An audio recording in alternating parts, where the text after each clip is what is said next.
Hello, everybody. Welcome back to the NLC Second Division. I am Luna. I'm joined by Black Bloxer, and today we are bringing you 4 more games of League of Legends, ready and waiting to come to you. Now, yesterday, some teams won, some teams lost, as is the way the game goes, right? It happens. We'll see if any of those teams can bounce back today or keep the momentum going. And in this first game for us, Max, we definitely have a storyline.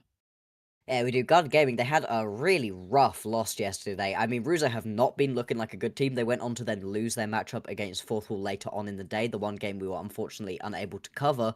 And so the fact that Garden Gaming lost that one does not feel good. It was not a good game for them, unfortunately. Ruzo just managed to eke it out after what was a little bit of a crazy early game. It felt like Garden Gaming were always kind of in that one, but Ruze, they were just able to come on through.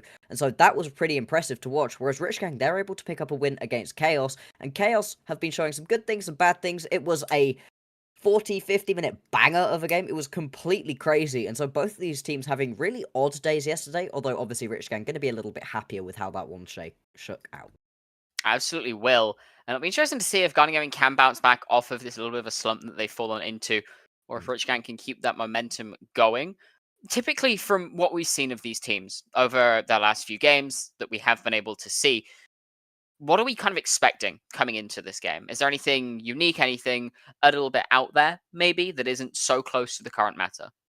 So, Kurosh in the mid lane for Rich Gang had a really great day yesterday. Played the Lucian. We talked to him in the interview afterwards, and he was like, yeah, I really haven't practiced the Lucian at all. This was basically first time playing it for a while. Used to be a signature pick, so it's not like it was first timing it ever, but hasn't played it for a really long time. And that's kind of what the whole team was talking about. You know, they picked a lot of sort of out there things. It was a bit of a fun one. When we talked to Kurosh, he was super happy with the result, but also laughing quite a lot. It truly was a crazy game the entire way through. There was a Smolder, there was an Nasus. It was a whole thing if you're interested.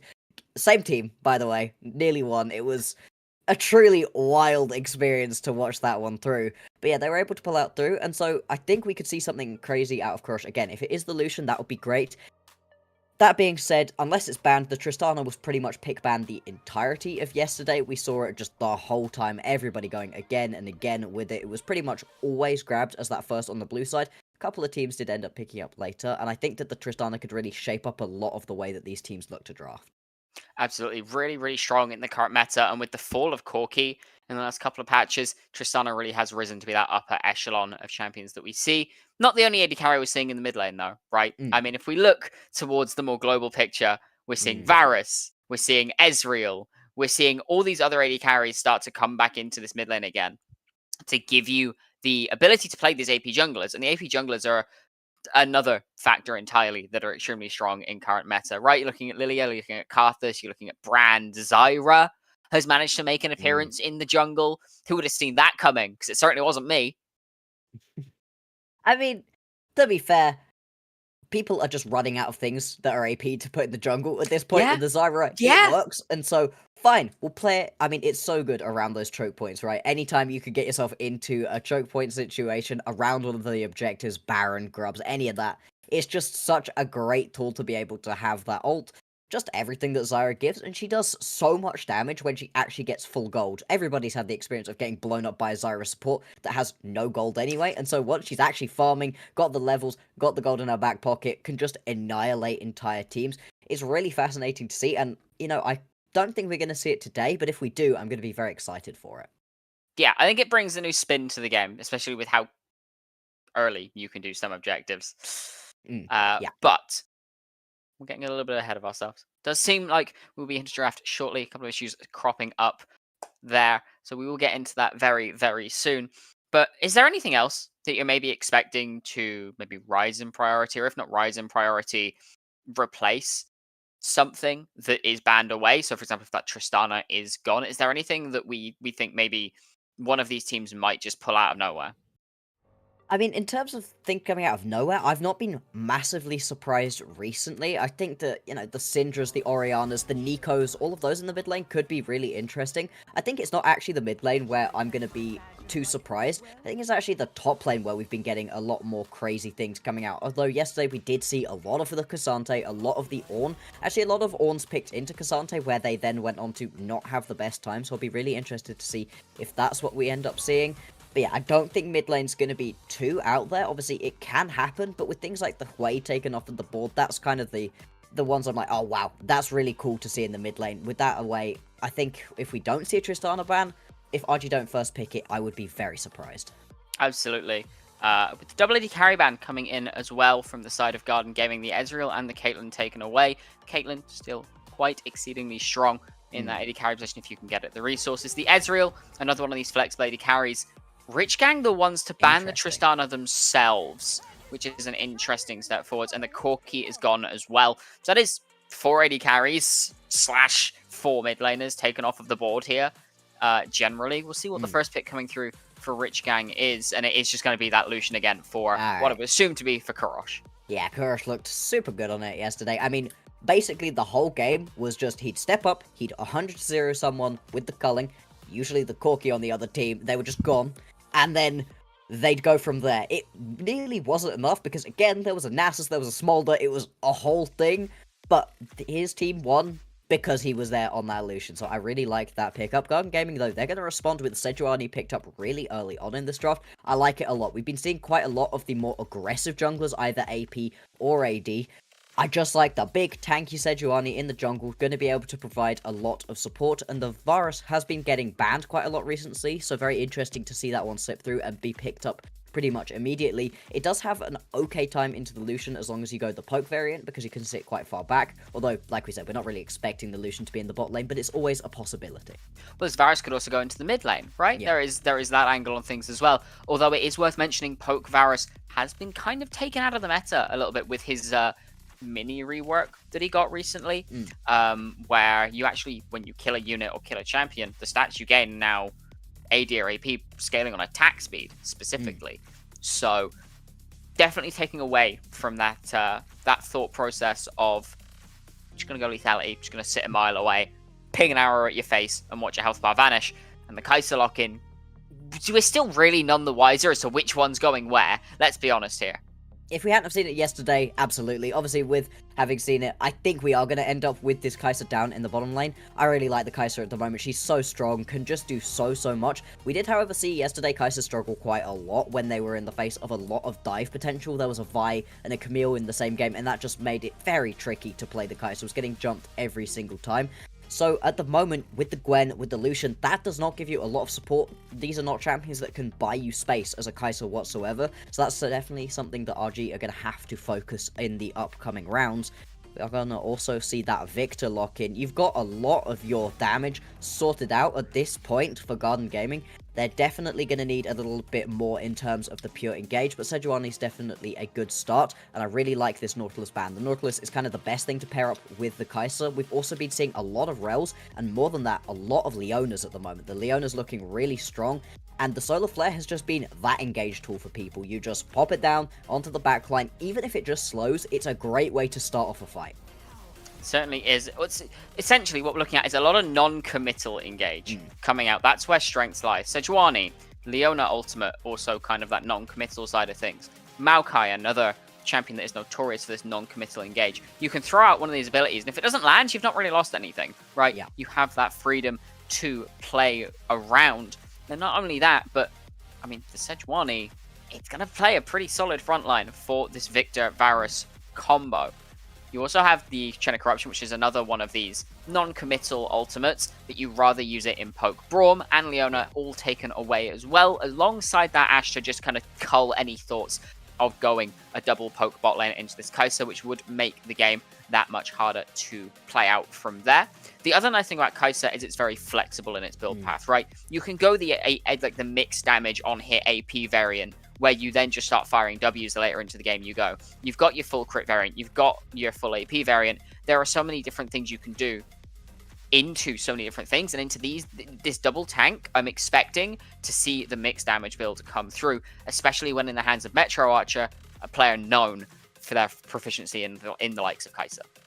Yeah, absolutely. In terms of things to put with it, the Alistair is kind of the only one. They're just going to beat me to it with the hover, but it's the only real engaged support that's left available. If that's what you want to do, if you want to get aggressive, in terms of that top upper echelon of engaged supports, it's kind of the only thing. Maybe a Maokai could have come through at that point, but you're beginning to get into that The not S niche plus, not the territory. A tier. Yeah, Yeah, exactly. you really want something tanky to go with this because you don't have much frontline. So something like the Mm, Rakan that would normally be quite high up there on that priority list, right? don't like You it. can't take it here because you don't have the frontline to go with it. There's a lot of CC on the enemy team. He goes in, he dies. The Renekton being the next Gwen? thing to pair with it Gwen mid? is Gwen Gwen Jungle. jungle even? Gwen Jungle. Gwen Okay. Jungle has been seeing a rise in priority recently. Is another one of these AP champions that just has very good clear and very good objective take. Yeah, it is really strong at the moment, but it doesn't give you that much if you begin to fall behind. I feel like I say this all the time, but it's another one of those junglers where you'd better get things going early, and she also falls into the sort of same area as the Wukong, where if you don't get some early ganks or some kills to get injections of gold, you fall down, but you don't have a way to really set those up for yourself. You don't have the inbuilt CC. That being said, the top lane, the bot lane, they do have some good setup. Not so much the mid lane, but you do have just a metric ton of damage in that mid lane, so it could well be enough to kill what is a very squishy Victor early on. With the Gnar lock-in finally, I really like what Garden Gaming have drafted for themselves here, I gotta be honest. There's some great non-committal engage, like you said, through the Sejuani, through the Varus, but then you've got a lot of hard engage through the Gnar, through the Rel. Those champions like to go flying in, and then you've got plenty of support with your Varus, with that Victor to be able to lay down all of the damage you could use. And if a Gnar can get ahead, that's another one of those damage threats that you can really work around. It's a pretty standard composition. I think it's going to be pretty fun to back, not really expecting too many mega changes in that playstyle, other than potentially some big flanks, maybe out of the Rel, maybe out of the Gnar. It's a little bit different to what RG have drafted themselves, where I think it's a lot more about getting an initial pick rather than a straight front to back. Certainly is. And I mean, on the side of Garden Gaming as well, you also are kind of nullifying that fact of the conditional engage that Gnar has by having a solid front to back. Mm. You've got a solid two tank front line. You can let the Gnar poke and get rage in a fight rather than having to get it in a side lane and TP in to look for a flank angle. You have the ability to just play it front to back, let the Gnar get it up that way, and go from there. Now, Blockstar, I have to ask, where do you see this game going? Who do you think takes this game number one? Ooh, I mean,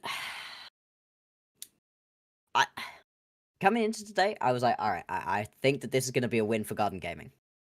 And then looking at the drafts, I kind of prefer the Garden Gaming draft.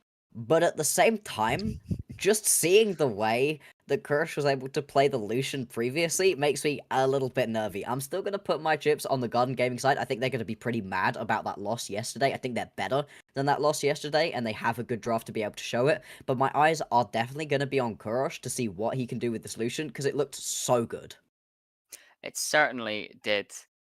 And we'll have to see. We should be in game very, very shortly for you all. And I think I'm in agreement, right? I think Garden Gaming, just at a base level, have a very good composition. Mm.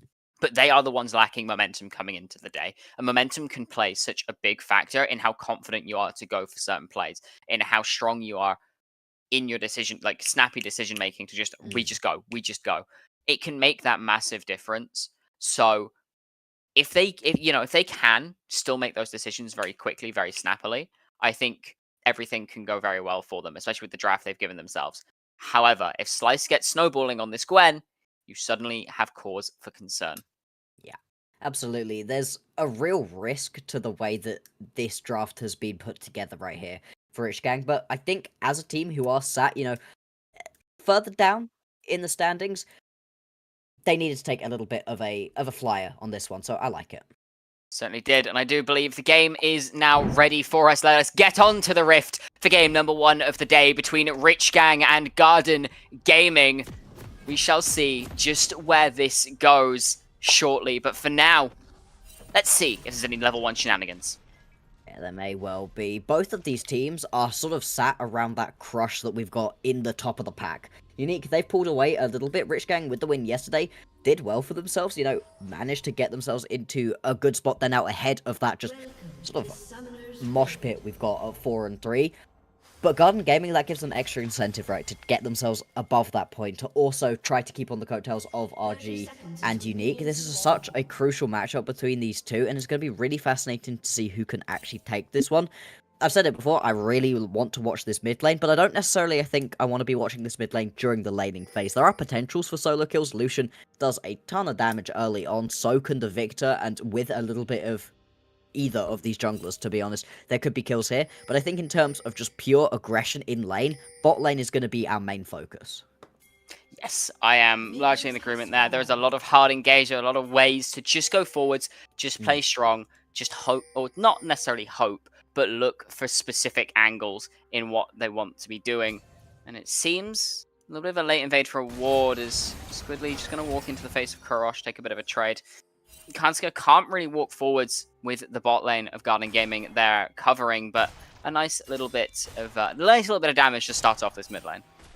Absolutely, you'd always love to be able to chunk out the Victor just a little bit. Obviously, this should not be the thing that changes the lane, but already taking quite a lot of damage is this Victor. It makes it a little bit more uncomfortable and does always open up the opportunity for the Gwen to try to get involved in that lane earlier on. Is working down towards the bottom side of the map. I definitely agree with that. However, you do need to be careful to not outgank the champions on your team, right? It's an Alistar. Doesn't have a lot of use pre-level 3. You really need that level 3 to actually be useful in a gank situation.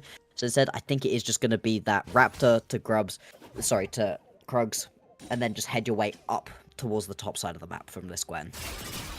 Yeah, and I think that, it makes sense, right? The Gwen really doesn't do too much on their own. I mean, you can look to 1v1 the Sejuani, you will have that winning 1v1.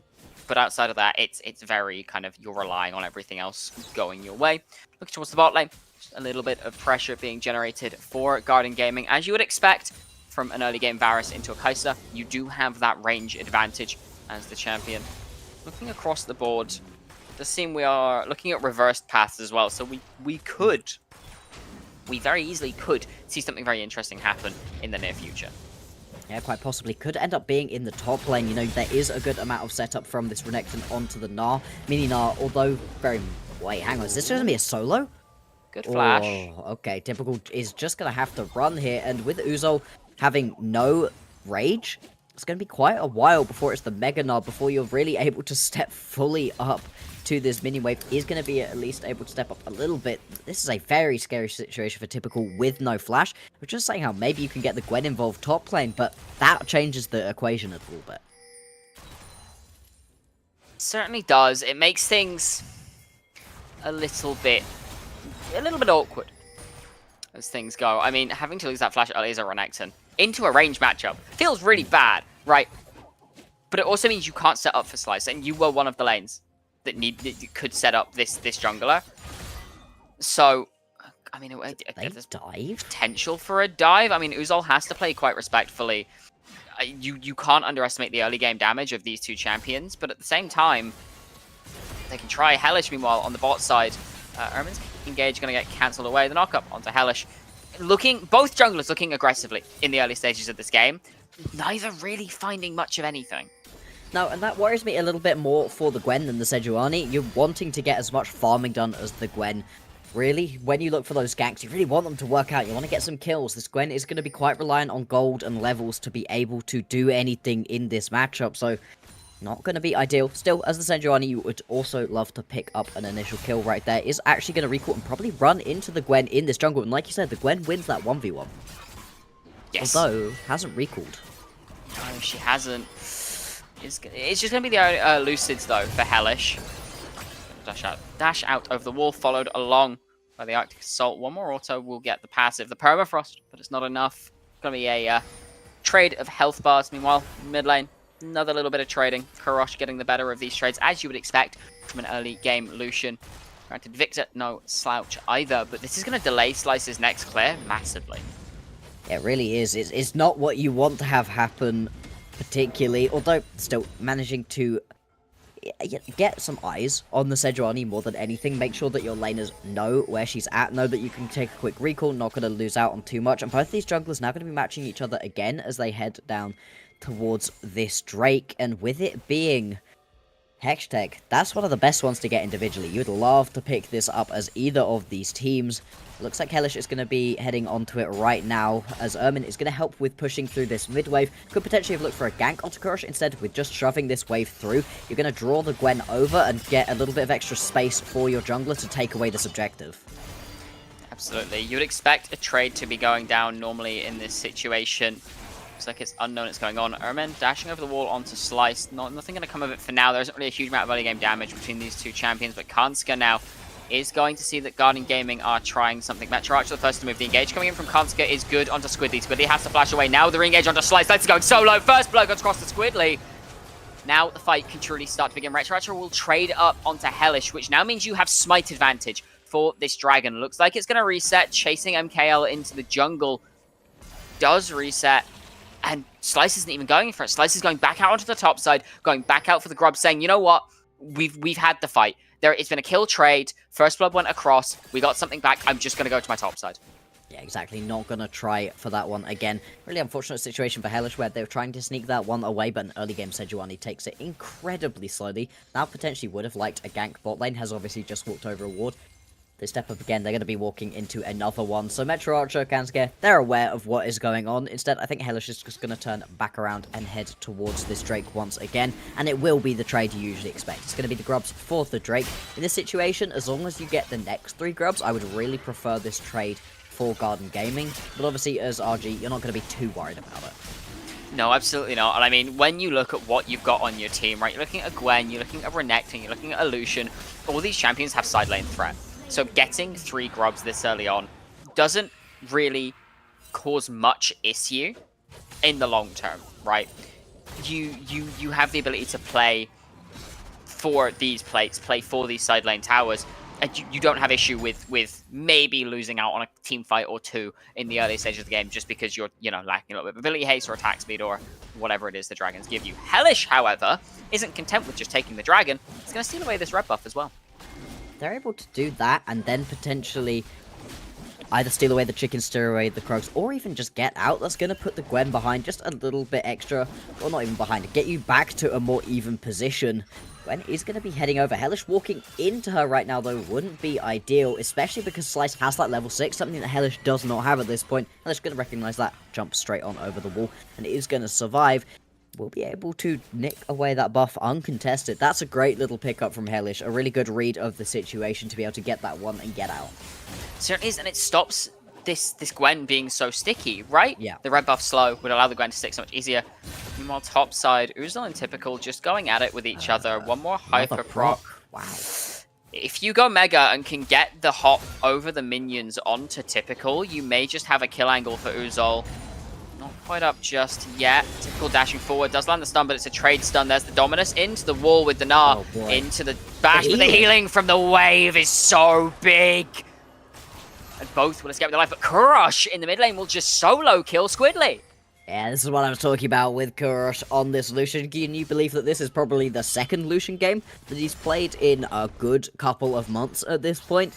Seems to be so clean on it right now. Getting a solo kill onto the Victor is huge. The Victor will obviously outscale you, is huge in the late game team fights, but if you can get yourself to 2 items as quickly as possible on this Lucian, you're going to get into such a strong position. Was hitting like an absolute truck yesterday on this same champion. We know that he can play it well, and I do not like the look of this for Guardian Gaming. The second that Kurosh gets a solo kill, also got involved in that assist earlier on, this game just gets harder and harder to play around because Kurosh is going to be able to split push in the side lane or join up with the rest of the team and just be absolutely miserable to try lane against. Definitely will make things a little bit more difficult across the board. Just a tiny bit, not waves and waves harder at this point in the game, but if that snowball does keep rolling it does keep going forwards, it may just take like Nunu and be the biggest snowball ever. Meanwhile, it looks like there is going to be a collapse towards this mid lane. Needle work, first time misses, second time lands, the stun goes down, Needle but lands again. There's so much damage coming out. The smite will secure it, Squidly's fate to the ground. Oh, this feels a little BM to secure a kill with the smite. Obviously it's not, it's just another tool in your arsenal, but it's something about it that just feels very funny. It's Typical going to get ganked here. Hellish does have that Glacial Prism potentially, so there is a lot of CC available to both of these guys. try and get on top of Typical without being under tower, though. If you start tanking up that tower as Uzol, there isn't much getting out. Hellish just gonna walk away. Grub's up soon. Stun doesn't quite land. Mega running out. Nothing to be had. Hellish resetting. Grub's up in just under a minute or so now, with the Dragon about a minute and a half out as well. See Slice up towards this top side as well as Hellish moving back out towards the mid lane, so it could go either way. We'll see if there's a fight around these Grubs. I'm expecting there to be. Meanwhile, Rich Gang just going to hold this bot lane wave and force Garden Gaming to step up aggressively to contest it. Indeed, and I think that getting the next set of Grubs right here for Hellish is going to be huge, because giving over 6 is going to be pretty dang scary. Sure, you do a lot of damage as RG to towers, but they are relatively short range. They're also going to have a lot of wave clear on Garden Gaming, so having those Grubs could begin to negate that. This is going to be a bit of a collapse situation right here, though. Typical spotted Hellish. In goes. Flashes on for the stun onto Squidly. There's the culling. It's starting to melt. Typical going down. The flash roll from Kurosh means another will fall. Uzol now jumping forward onto Kurosh. There's the Gnar. Doesn't quite land into the wall. It's a double kill coming through for Hellish, though, as Slice falls as well. MKL is now here as well. Kurosh with an extra fall. Uzol will take that one. And it's 3 very quick kills traded for just the one. And the Grubs will go across to Garden Gaming.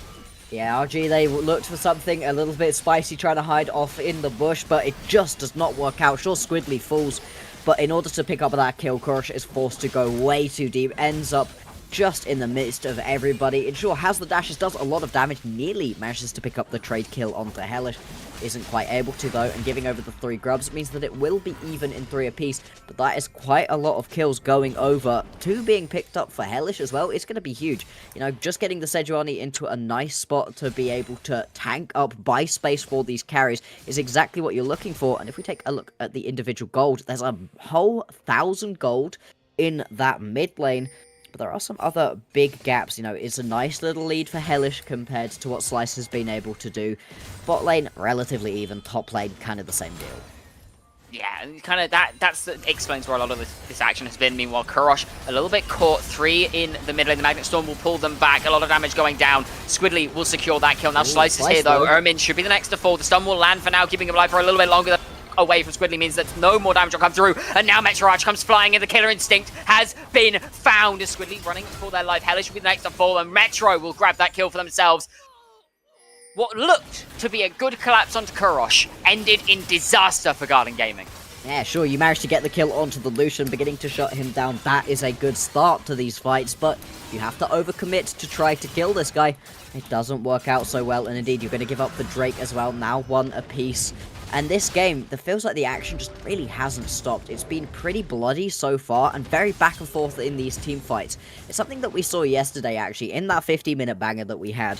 When you can't get enough kills for there to be a solid team fight victory either way, things can feel pretty back and forth. Kazuka going to go in at the exact same time as Ermin. Kazuka is pretty tanky, doesn't have the ult though, so just going to melt actually. It's just going to melt. Metro now running for the hills. Hellish is here. The Electral Prison will tag onto the Kai'Sa. Wow. And an execution from MKL on the arrow. The Blighted Quiver will cause your downfall today. Another, I mean, just quick little gank right there. It's a really unfortunate timing for Kansuke that he went in at the exact moment that there was going to be a gank coming through from Hellish, that Ermin wanted to go in as well. And Metro, without the flash, was pretty much dead in that situation. You know, did have the cleanse, so could potentially have cleansed that Glacial Prison, but once you cleanse that one out, there's just going to be more slows, more CC coming through.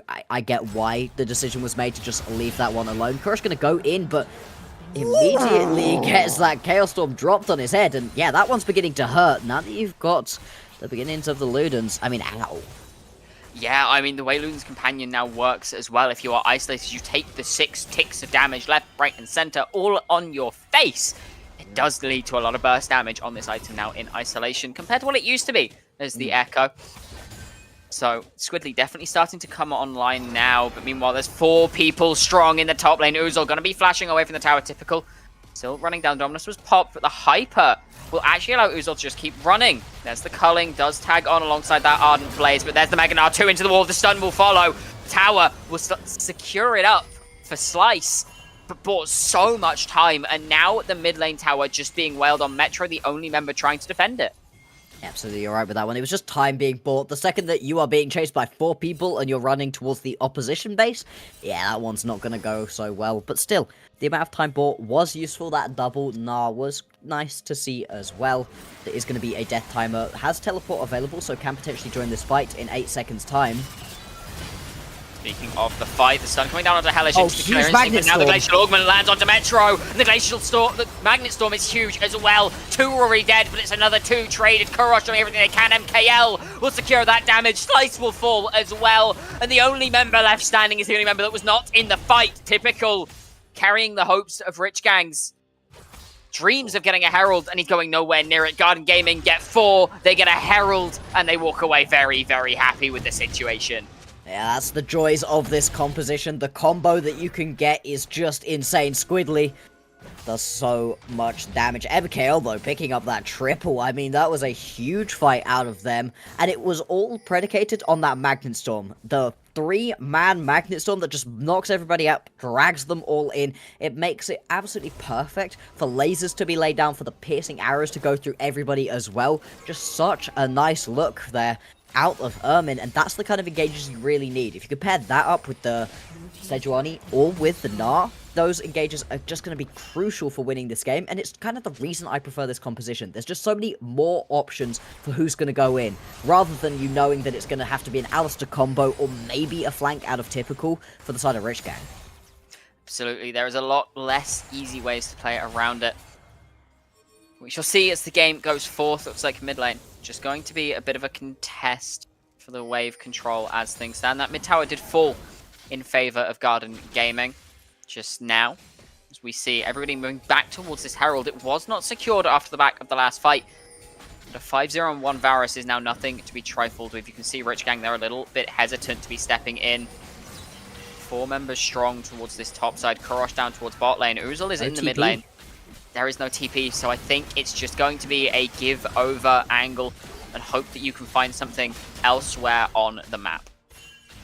Indeed, Hellish going to be able to pick this one up relatively easily. There are 3 members kind of stalking Uzul through the river, through the jungle, trying to cut him off from being able to get down into the bottom lane to save that tower. That tower is definitely going to go down with a Lucian on one side of it, a Gwen on the other, but the potential trade could be coming through. With the Herald, maybe you're going to be looking to try to take down this mid lane tier 2.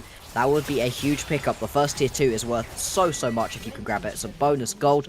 Plus, if it is going to be that mid lane tier 2, you just unlock so much. Instead, they are going to go topside after the response out of Rich Gang. They're going to pick up this tier 1 very easily. We'll see if they're able to pick up the tier 2, because there will be a response. There will be.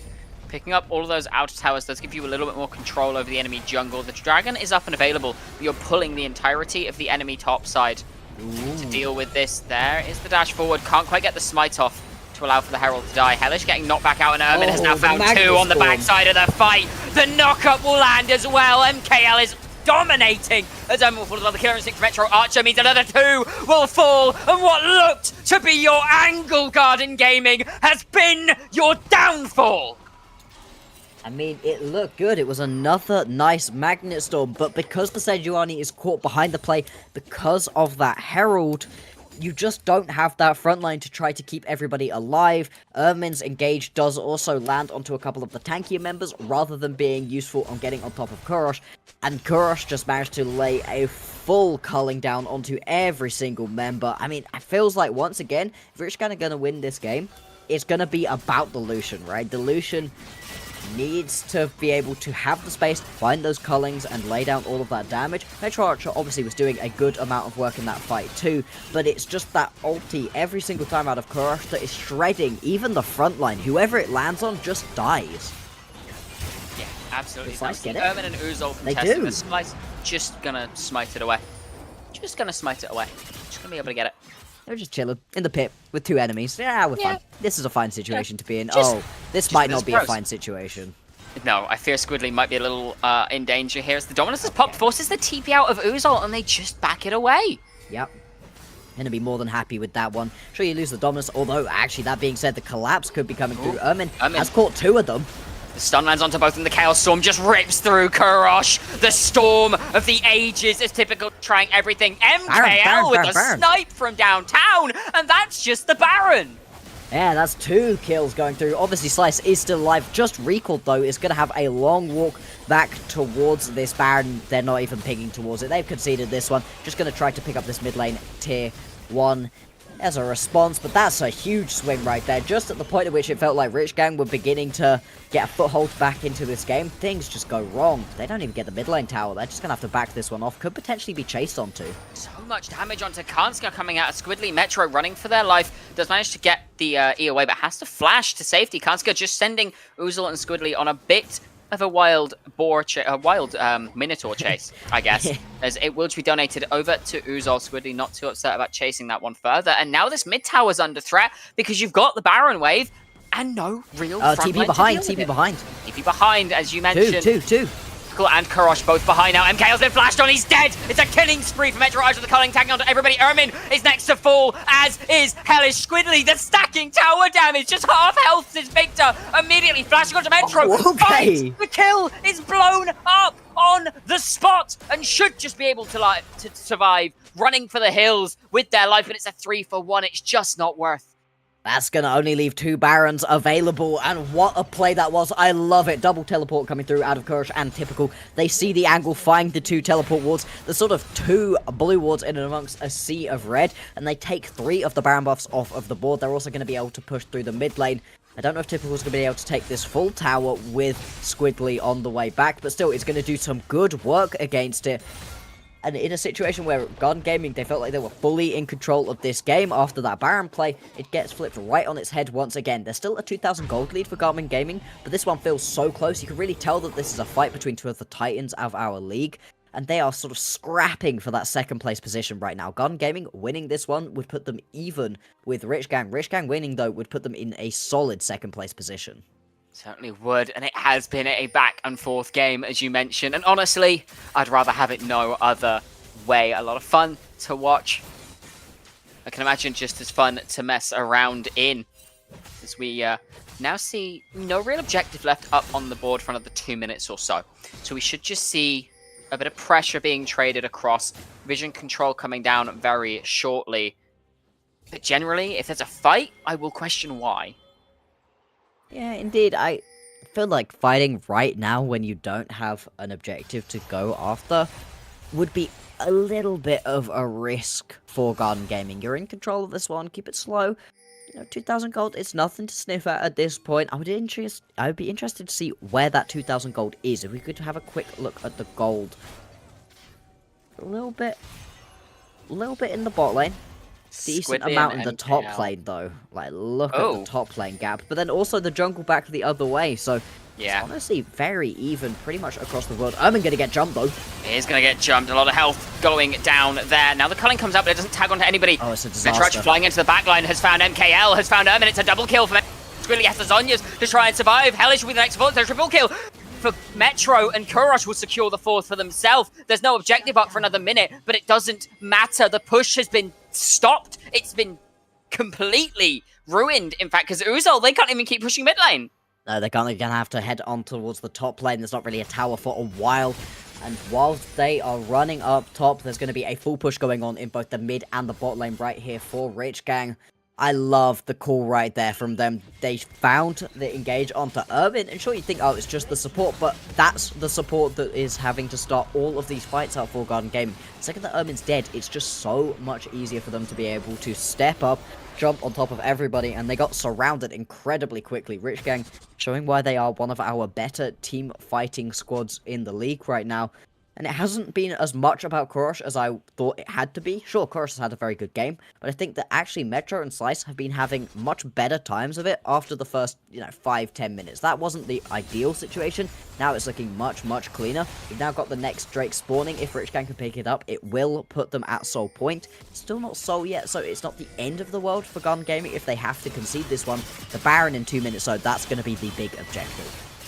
Certainly will be, and as you say, Slice and Metro really having very good later halves of this game. We'll have to see if that continues. Dragon will go across at its soul point, as you mentioned. Now just looking at the possibility of the Baron shortly. Kurosh going to be able to get away from Uzul, no problem. And Metro now sitting on all 3 evolves, so those Ws are going to start to hit like small trucks, especially if they end up proccing the Plasma from the Living Skin. Seeing a bit of a push towards this top side as Uzol walking into Typical. There's going to be a bit of trading for now. The Gnar into the wall is good as the stun comes down, just keeping Typical locked up. There's the Dominus. Slice will not be followed by Dice just yet. A lot of damage coming through from both sides. Side steps to stun as the Starax pops, so Uzol a little healthier for now, but a big healing from Typical, and Uzol has to jump away. Ermin has now arrived, and Karosh TPing in to try and save the play. There's the culling. Flash away from Uzol. Hellish and Ermin now just running for their life. Slice tag 2 with the needle work. Typical flashing forwards. Finds Uzol. Has the damage. There goes Metro flying in. The cleanse has already been popped. That's 1 already dead. A second Metro to follow. Okay. 3 have already fallen. 4 have already been felled. And Squidly's pushing the top side. It's going to be a bit of a base race between these two squads. And I feel like I'm going to be a little bit happier about the 5 people pushing in towards the base. They might well be able to end this one. I think they're just going to be able to do it. Squidly is back. They have a lot of wave clear, but is it enough? I don't think it is. The dash in on Squidly. The Zhonya's will buy some time. The first next tower's already fallen. The second going very quickly as well. Squidly! Health bar disintegrates as what was a back and forth game falls well in the hands of Rich Gang.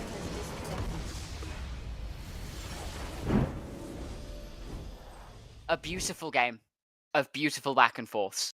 What more can be said? I really, really enjoyed that game. I thought we got to see a lot of the good stuff from both of these teams, but Rich Gang, they're just better at deciding when to fight, I think is the thing in this game.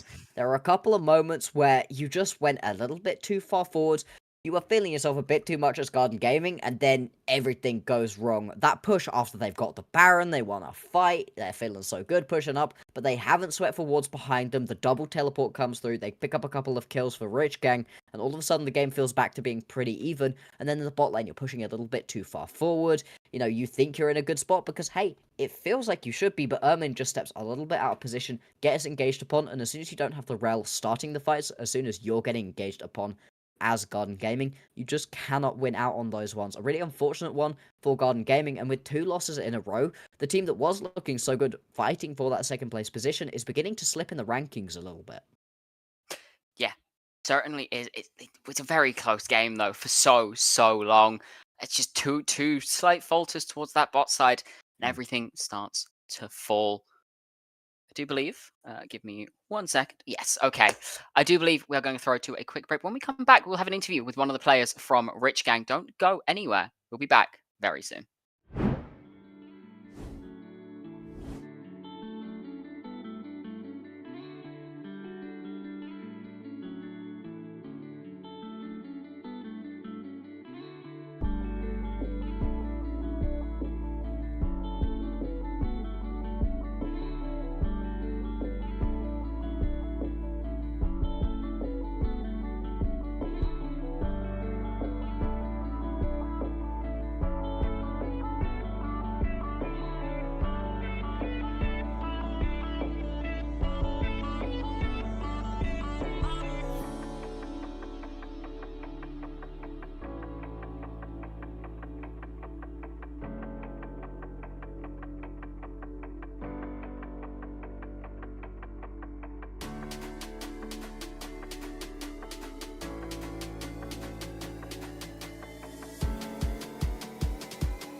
Welcome back, everybody. We don't have Kurosh. It is not Kurosh. Don't be fooled. We have Typical with us for the interview today. Welcome in, Typical. Congratulations on the win. Yeah, welcome everyone. I mean, it was quite easy, so that's it. Yeah, I mean, fair enough. Coming into the game, were there any kind of apprehensions that you had? Kind of looking at the comp. I saw you guys banned away the Tristana into the first pick Lucian. The Lucian worked very well for you yesterday. How did were there any apprehensions as draft played out, or was it very kind of cool, calm, collected, and confident? Okay, so first thing, it's a face reveal for my team. I hope you're gonna do the same in the future interviews. 07. Okay, and back to the question. Okay, so the draft, we banned the Tristana, and the interesting thing, we planned a lot the Tristana, the third ban. That's why we banned it in last second. Yeah, we had like a lot of mess, and we knew that the Tristana ban is going to be the best, but we couldn't decide between Tristana and something else. And yeah, there was the one guy who clicked the ban. He was a third picker, mid laner, I can tell you. Yeah, and he did the Tristana ban, which was really good, I think. Perfect. And I mean, in your lane specifically, the Gnar Renekton matchup, it's a matchup of old. We've been seeing it for years and years. Haven't seen it so much recently, to be honest. We haven't had the Gnar as much. How did you feel going into that matchup, and how do you think it went? This match, okay, so I said like level 3, we're gonna dive him. I mean, we kind of tried it. It was a little bit delayed because he was trying to contest the wave, right? But yeah, we did it. We zoned him a little bit. I think it still was good. We could probably play it a little bit more on the tempo, but we end up punishing immediately, which kind of we have to do that before he gets stabbed by, so we get the lead and you can just kind of play this matchup. Yeah, so I think we did the list, and yeah, we continue to just snowballing kind of. Perfect. And then after the first sort of 20 minutes or so, it felt relatively even. You unfortunately lose a team fight, end up losing the Baron, but then the huge TP flank play where you and Kurosh both managed to get the TPs off, flank around, and then get a couple of kills. What was the call for that? How did you decide to make that play? I mean, before, like the way they took Nashor, I think they had a lot of vision, so we got caught, and that's how they get it. And the way we punished them, like the thing is, mid tier 2 is a bait. Like you never push it first, and they kind of went for it. We got some flank wards, and we just went for it. Like we knew it's kind of easy to just commit on them when they're just stuck between both sidelines, and we can just flank both ways. So we kind of did it, and it was easy. So don't push tier 2 on Nashor buff. I mean, that's fair. That's definitely fair enough. One final question for you, Typical. How does it feel? I mean, you guys have solidly secured yourselves a second place standing as we are currently. So how does it feel kind of coming off the back of that game? Are you looking forward to the race towards playoffs now? I mean, honestly, I got some juicy picks incoming. I hope. I mean, prepare, let's say. So we might cook a bit more. I mean, the TF pick was really good, but they countered it really well as well. Like the Nasus was really good. Like probably the best pick they could have taken was Nasus. So congrats for them, but we still better, even though it's 43 minutes, right? And they have Smolder, Nasus there. Okay, and yeah, we're just going for playoffs and promotion and all these things. We're just getting better and better. I love my guys. That's what we like to hear. Well, thank you so much for chatting to us, Typical. Very, very big congratulations on the win once again. And I do believe we will be going to a very short break again. But when we return, we'll have our second game of the day, which, don't quote me on this, but I believe it is Lazy in Life versus 42 Gaming. Don't go anywhere. We'll be back soon. Yeah, see ya, guys.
Welcome back, everybody, for game number 2. It is, in fact, Lazy in Life up against 42 Gaming.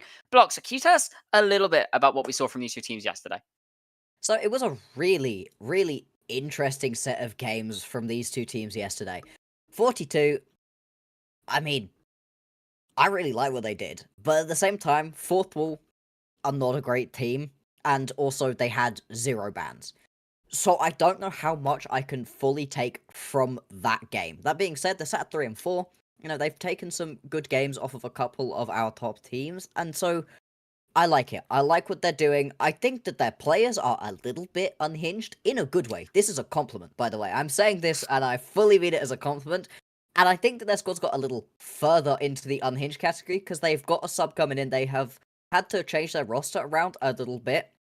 Chrissy's not here, so JJ's going to go play in the ADC role, and we're going to get Influentic in the mid lane. Now, both of these players love to pick just wild stuff. They love to play as fast and as hard as possible, and so I'm very excited to see what they can do.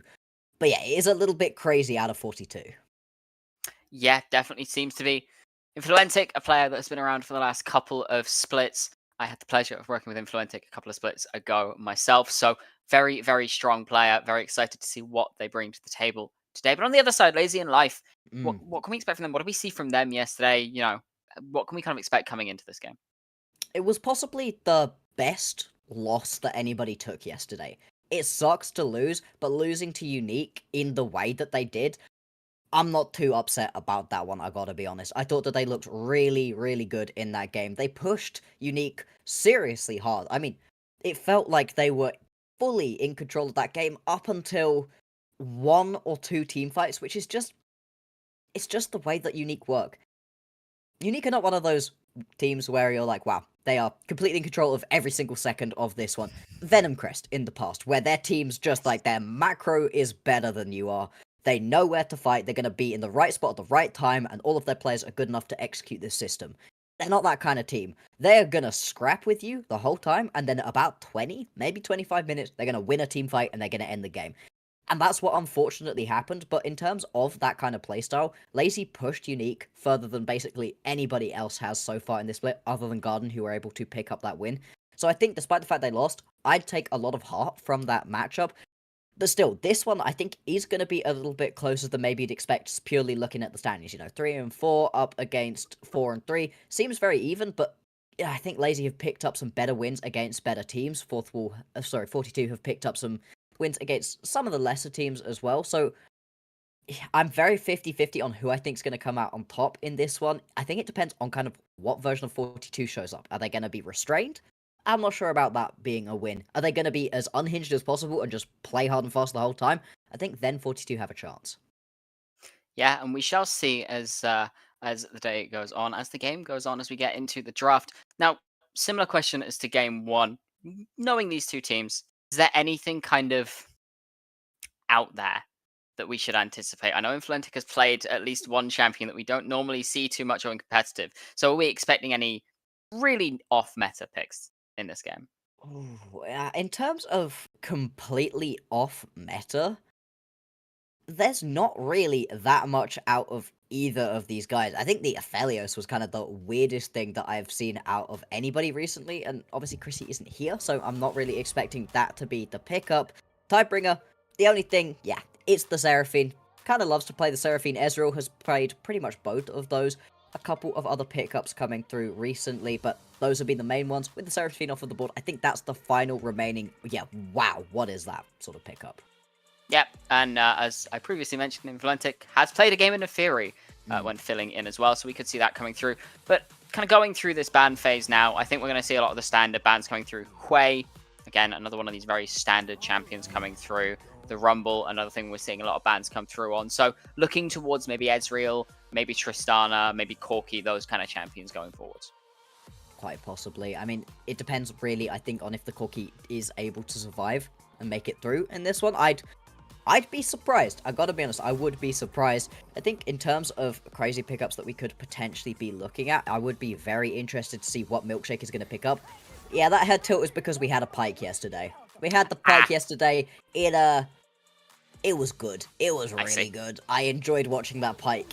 immensely. It completely took over the bot lane, and the second that the bot lane took over, it was Pyke Ezreal as well. So the Ezreal just got abandoned to the lane, had a chill time. The Pyke went off to the rest of the map and made everybody else's lives miserable too. It was good fun to watch, so I can get why that one is going to be banned out. First pick Sejuani once again. The Sejuani seems to be rising in priority once again. We saw a lot of the aggressive junglers. All of a sudden, everybody seems to be tapering those off a little bit more, moving towards the Sedge, who just gives you so much. I can answer that question very quickly.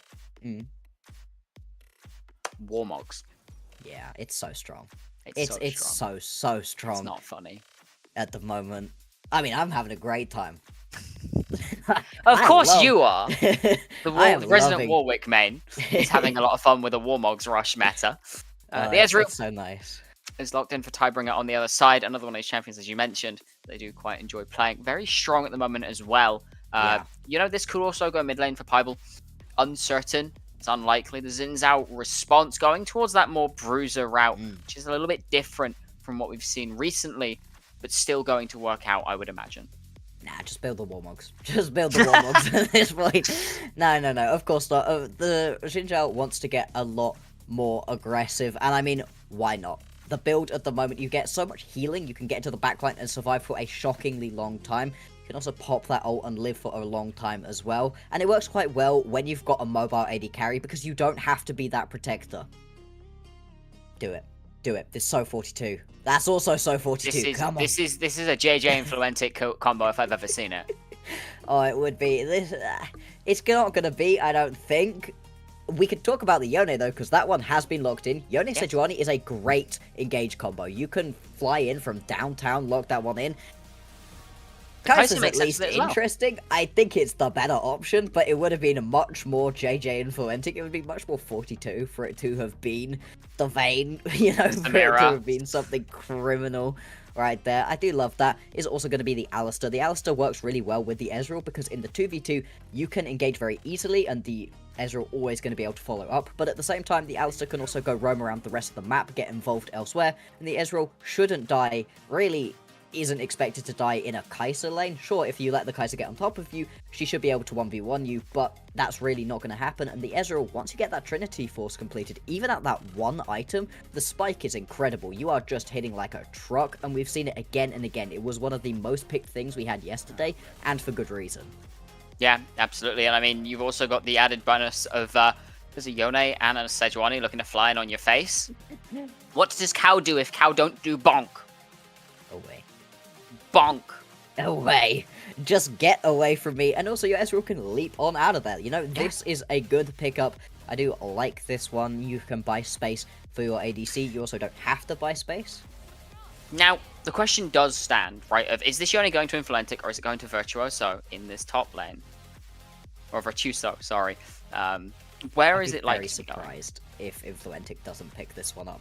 It's a very Influentic champion. At the same time, Virtuoso has had some carry performances. It is a possibility, and the flexibility, I think, is the best bit about it right now. You don't know where it's going to go as lazy. You have to be able to plan for both of those. They're just going to ban supports in this situation to sort of open themselves up a little bit of extra space in this bottom lane, and they don't have to commit to banning top laners or mid laners.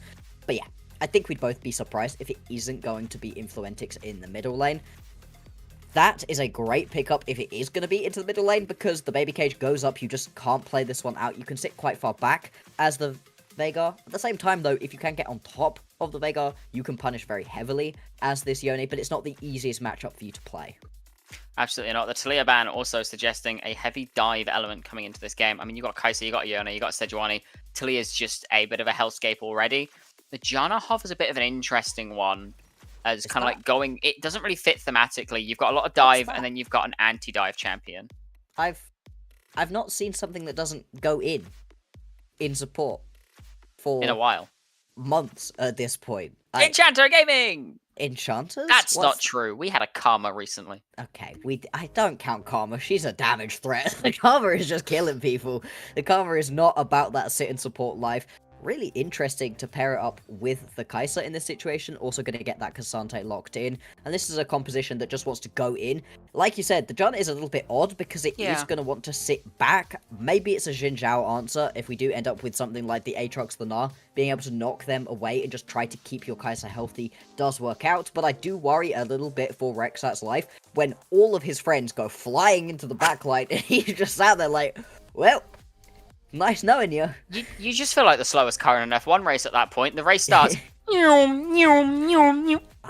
I haven't even got my engine started yet. I don't think you're even an F1 car in this situation. You're in your Prius right there, sat on the start line. The engine's not started. Yeah, not gonna be a fun time, especially not when you've got a Xin Zhao and you've got a Renekton as well. Those can get on top of this Janna very, very easily, and I do worry a little bit for the Monsoon if it's going to actually land when there are even friends around. I think Lazy's composition works a lot more cohesively. There is a little bit of that where you have the Veigar who isn't really going to want to go flying forwards at the same rate that everybody else can, but at the same time, Ezreal, whilst you can use your Arcane Shift aggressively, is much more likely to want to sit back with it and play around that Veigar, use the Alistar, use the Xin Zhao to buy them space and allow them to do the damage that they need to. So it does make a little bit more sense thematically for Lazy. Certainly does. Now, it's that time again, Max. We are less than 30 seconds out from game. Where does your prediction lie? Oh, man. I really quite like the craziness that's coming out right here from 42. It's another situation where I feel like Lazy should win it. Okay, let's take a flyer. Come on, 42. I think that the Yone is going to be able to step up. Influentic, something that we've both talked about so much. Both know so well. I love to go in. The Yone is kind of the perfect champion for that. And, 42, they've been looking a little bit better. I would not be surprised if Lazy and Life come out with a victory, but I'm going to put some eggs in the 42 basket. Well, I'm an aspect of chaos, and if there is any team that is going to give us chaos in this game, it is 42. So I have to agree. I think 42 can take this. Yeah. I mean, we've just seen Rich Gang do it against a composition that should theoretically win, right? Yeah. In Garden Gaming. I think 42 can do it as well. Be interesting to see just how the game plays out. Although, I think if there's any game we're going to see level 1 shenanigans, it's this one.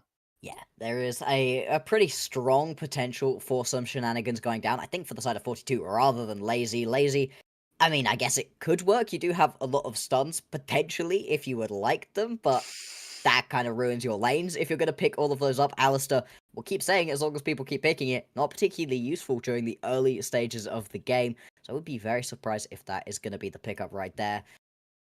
I do really like Lazy as a team, though. I love the way that Milkshake plays very aggressively. I think this one is going to be a bit of a banger. We shall find out now as we are getting ready to go on to the Rift for game number 2. Lazy and Life up against 42 Gaming. Say hello to our teams for the day. And there's immediately a pause. Oh, but we get to see Froggy. Yeah, we get to see the little Froggy. Frogumpulus the first. Oh, and we're back, I think. Maybe. I mean, there's colour. There's colour. That means the pause is normally done. Usually does. Now you're going to get to see our faces again. A little bit of a false start. That Prius, it finally booted up and it just couldn't get going. Stalled, yeah. It's fine. We are going to get going, and we are going to see the hottest lap out of this Prius. I think in this game, the Prius is probably Lazy, right? That is the composition that they built. It's very standard. It's super reliable. The Prius is the Janna. Yeah, okay. The Prius is the Janna, and what Lazy's drafted to themselves. It feels so much more standard, a lot less like the sort of composition that I'm like, whoa, what are you going to do with this? You're trying to find a ton of angles early on. Again, we've moved past the stage in the Renekton live where you're like, wow, Renekton needs to get kills early. He really doesn't. He's going to be useful to you later on in the game. The K'Sante matchup can be very 50-50 though, and I've seen plenty of solo kills in this matchup. I'm going to have to keep at least a little bit of an eye on that top lane. Yeah, it's going to be an interesting matchup, if nothing else. It's a matchup that we kind of saw a lot when K'Sante released, right? Renekton, one of these champions that can just go this hyper early aggro onto the Cassante. But Oh, okay. it's in the mid lane that we see some early fighting in Fluentix taking a bit of a poor trade there. First strike win! Pieball happy with that one. Well, JJ... I mean, and a stack, right? That's going to be a Yeah. stack as well, so Yeah. already getting to the point where you're scared of this Vigo, right? Right? Maybe a little early. Maybe a little early 20, right now. what? 21 AP, maybe, with a Doran's ring? I'm not sure if I'm too scared of that. Yeah, possibly not, especially not as a Yone right now. I think the Yone is going to be perfectly fine position. It is definitely a little bit of a win for Pieball, but not going to be the end of the world, obviously. We are going to get these junglers starting on opposite sides of the map. They're both going to be starting on their blue buffs. And the fact that Milkshake is working his way up towards the top side, I think is very interesting. You could try to gank onto the bottom lane. I mean, Janna is relatively easy to gank as long as you can try to dodge out onto that tornado. It can be pretty good, but at the same time, if you can get a Renekton an early kill in this Cassante matchup, it goes from being a pretty skill-based matchup to being very heavily in the favor of the Renekton. Yes, it absolutely does. I think that's just kind of the nature of Renekton as a whole, right? As you get an early lead, you suddenly become a menace that nobody can deal with for about 20 minutes, and then you fall off a cliff and exist in... You're still fine, though. This Yeah. is the change. He's still fine, but there is a cliff. Whereas in the There is past still it was, a if he doesn't get the early kill... You are off that cliff immediately.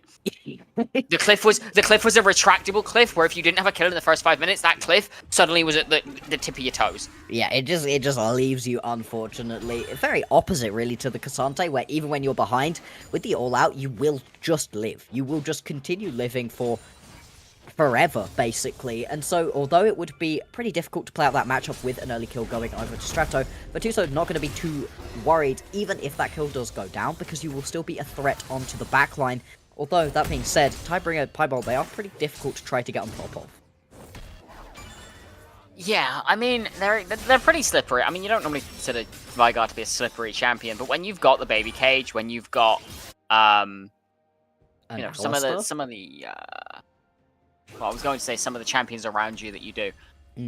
You do have that element of safety about you, and yeah, Ezreal, naturally one of these champions that's just a pain in the backside to try and catch. So I do think these later game fights are going to get quite difficult. But my bigger question lies in, what do you do if you don't find leads as 42? Because even if you get to these carries, then on even footing, I'm not sure if you can just take them out. Short answer, lose. Long answer, you're going to have to try to find some pretty incredible flanks and massive ultimates. If you can find a huge Fate Sealed out of Influentic, if Tuso can steal one of the main carries across the wall with the all-out, beat them to death over the wall while the rest of the team is fighting, then that's going to be your angle to actually get back into this game. But you get outscaled pretty dang heavily in this one, and you really just need to find those early kills to keep yourself ahead of the curve. I'm not saying you need to get the kills at this point, within the first 10 minutes though, I would like to see some movement. I'd like to see some early ganks if possible. Obviously, I'm expecting the same thing out of Milkshake. Both the Xin Zhao and the Sejuani are great on those early ganks, are going to be wanting to look for them as quickly as possible. I think Milkshake could potentially have been looking for a gank right here, but is going to be spotted out onto a very good ward in his jungle. Yeah, very nicely placed by the side of 42, who are apparently 41 for us today. The overlay at the top. I just caught out the corner of my eye and I thought I'd make a joke. They are 41 today. It's because they're missing a player, right? Yeah, That's exactly. what They've that had to is. just sub, so they're only 41. Virtuoso Oh, getting the tower Strato shots, though. under the tower. It's 2 tower shots, a lot of damage going down on both sides, though. Virtuoso, if they were a little bit healthier from the early trading, something could have happened. Strato looking a little the aggressive. flash! Forward is good. There's the Cole the Meek, and will trade their life, but it's first blood going to Renekton. This is what you wanted to see if you are a fan of Lazy in life. Absolutely, you can see immediately the Bramble Vest just going to be slammed right there out of her too, so does not want all of that healing coming through from the Renekton that we're seeing. And that was just a very aggressive play out of Strato. Unfortunate that they did end up losing their life, but still, the extra gold you get from that first blood, getting the kill under the tower, is just such a great place to be in, as AJ is going to take a lot of damage right here. I don't think they're going to die quite, but Tidebringer still is going to lay down the hurt, and JJ with just maybe a quarter, a fifth of the health left. That makes this a very sticky situation to be in, especially as Sim's going to look to go in again. doing a very good job of tempering the flash sword from Tidebringer, the barrier, the shield. Rexa lives for now, and now Balmeef going solo. Balmeef will grab it with the aftershock, and a good answer coming out as they Sim? Just gonna cowbell. I mean, sure. The Alistair things, I guess. Bring me such joy. We're just gonna have a look at this play top lane, and then I'm gonna talk about that one. Vatuso is gonna flash away. Oh, double flash. They are going to be able to live. Very close, but living in that situation is going to be huge. Hey, I don't care about top lane. That was beautiful right there, Adam Sim. Really unfortunate that the heal, the barriers, the everything, the shields coming through just about manages to keep Rexat alive, but then Sim sees the angle. Now, obviously, I'm a Warwick one trip. I love my champion, but I wasn't always. I used to play Alistair support with Mookout Alistair skin at all times, and you'd be shocked at how easy it is to pick up kills when people don't respect the damage that the Alistair does. Also, I was playing in bronze, but we skipped past that point because you could pick up so many kills, and I just love that out of Sim. It's the aggression that I want to see. And to be honest, off of an early game that we talked about how we really want to see 42 accelerate themselves into the game, kills onto the Cassante, onto the Sedge is okay. I mean, that's not the end of the world, but I'd rather the kill onto the Renekton. I still think that Lazy are going to be very happy with the way that this game has gone, and if you get out of this early game even as 42, I don't think you've done enough. I think you need to get out of this early game ahead. Yeah, no, you are absolutely right in this situation. It is not the most ideal situation to be in. You will be able to secure the dragon off the back of it. And it looks like the first blood for the first blood trade for Virtuoso gave 42 their player back. So they are now 42 again. I think it's not just a case of disrespecting the Alistair damage, it's also disrespecting standing too close together there, right? For the side of the 42 bot lane for JJ and Rexat. Just standing on top of each other, knowing there's an Alistair there. Meanwhile, speaking of which, JJ going quite low. The shield came through. Knockup is good. Balmeef is there. If Tidebringer goes a bit too aggressive, it's just going to walk it out. For now, it's a good trade onto JJ. It's a lot of health, and if he steps too far forwards again, should lose their life as Rexat looking to take a bit of trading. Sim sitting shockingly far back, given the situation. Yeah, I feel like potentially knows that Balmeef is behind him, does want to be in a position to sort of block that Arctic Assault and then punt the Sejuani potentially back under the tower. That could turn into a kill. But yeah, like you said, in a normal situation, I would really like the Alistair set a little bit further forward, continue to threaten here onto Rexat and JJ. Rexat is in a very killable position right now, doesn't have that Monsoon, not level 6 yet, doesn't have the flash or the heal. If they were still in lane, could potentially have been killed. Instead, Rexat is just going to go meet up with Balmeef and potentially look for a play elsewhere. I don't think there's really a gank on anywhere. No, instead, everybody's just going to be taking some resets as Influentic. That's a very Influentic play right there. Jumps under the tower, takes a tower shot, but stops the base out of Pieball. With Pieball having very little mana left, this is a very bad situation for him to be in. Doesn't even have the teleport to rejoin his lane. Yeah, it's a little bit of a painful one because it gives Influentic that chance to push that wave out fully, which is arguably where the bigger problem comes in. Because now you're coming back to a massively crashed wave of Vigar who wants to keep the minions outside of tower to stack as many of them as possible.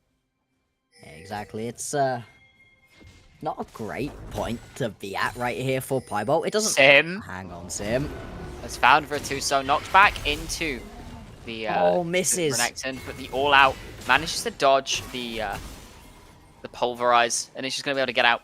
Good use of the all-out there from Virtuoso to escape from Strato, and Sim, who is now walking back through the enemy jungle, looking on towards Pieball, who's going very low from Influentic. Does have the Q stacked up, as there's the knock-up coming through to escape the combo from Sim, but Pieball should be safe for now. The Fate Sealed was used, there's no flash, there's no teleport. Soul Unbound into Sim. Does miss the knock-up, but does have the... Oh, wait, it does matter! Execute! Oh, Influentic! no. It's disaster for 42. That's bad. That's really bad. Obviously, there's going to be a wave pushed under the tower-ish. Just about is going to crash enough, but that's still not a great place for that wave to have stopped either. And with Sim there, can just sort of keep that one up. As Tidebringer throws off the ult just to be able to clear this wave out a little bit quicker. Actually, nobody is coming bot lane right now to catch this wave.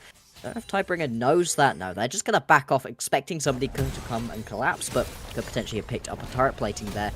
Missing out on a solo kill as a Yone feels terrible. Strato going to have to run for his life. He's going to be able to survive Balmeep, but we've got a lot of people in this jungle. Dude, JJ been jumped on by Milkshake. No knockup to be found just yet. There it is. Balmeep has now found the way in, but the stun is insane as the knockup comes. JJ had to Killer Instinct away for safety. Strato flashing over the wall onto Rexat. Rexat now on Influentic knocked away, but you have the rest of the team to worry about. No Fate sealed up just yet. So there's Baby Cage onto Influentic. The stun onto Milkshake is good as Influentic will grab that with the W. Virtuoso will take Strato. It's a 2-for-1 for now. And 42 regaining control of the river as Lazy move back into the mid lane. Yeah, Lazy looked to get a little bit too aggressive right there. They end up losing out onto a couple of members, and it could have been much, much worse if that Fate Sealed was actually available right there for Influentic. He had a situation where he potentially could have grabbed 4, but they're going to keep this fight going. Going a bit too aggressive onto Tidebringer. The Fate Sealed is huge onto 2 men. It's a double kill execute from the Soul Unbound. Strato now TPing in, looking for this Yone. There's the permafrost possibly onto this Renekton, dashing back in onto Tidebringer. Influentic now missing everything, will fall to Milkshake, the knock back forwards. Need to anything. Only 1 grub went down, I believe. In fact, I don't think none may have done. None went down, which means this should just be 3 grubs to the side of Lazy and Live. And what looked to be good, it's given a lead to your Yone, but it's not enough. And that is now 6 grubs going across to a Renekton, an Ezreal, and a Veigar. I mean, it was a nice Fate Sealed, but then there was a second where you could see all 3. They were looking to walk away, and then 42 decided to be 42, and they go and step up again. JJ is going to get jumped right here. Good stun, means a lot of damage is taken, but nothing will come. He's going to be able to survive at least. I mean, Sim has been everywhere in this game. 2, 1, and 3 right now. Has been involved in all but 1 of the kills for his team. I really like the way that Sim has been playing this one out. 42. They are going to get this Drake down to about half health. There isn't going to be a jungler to try to get involved in this one.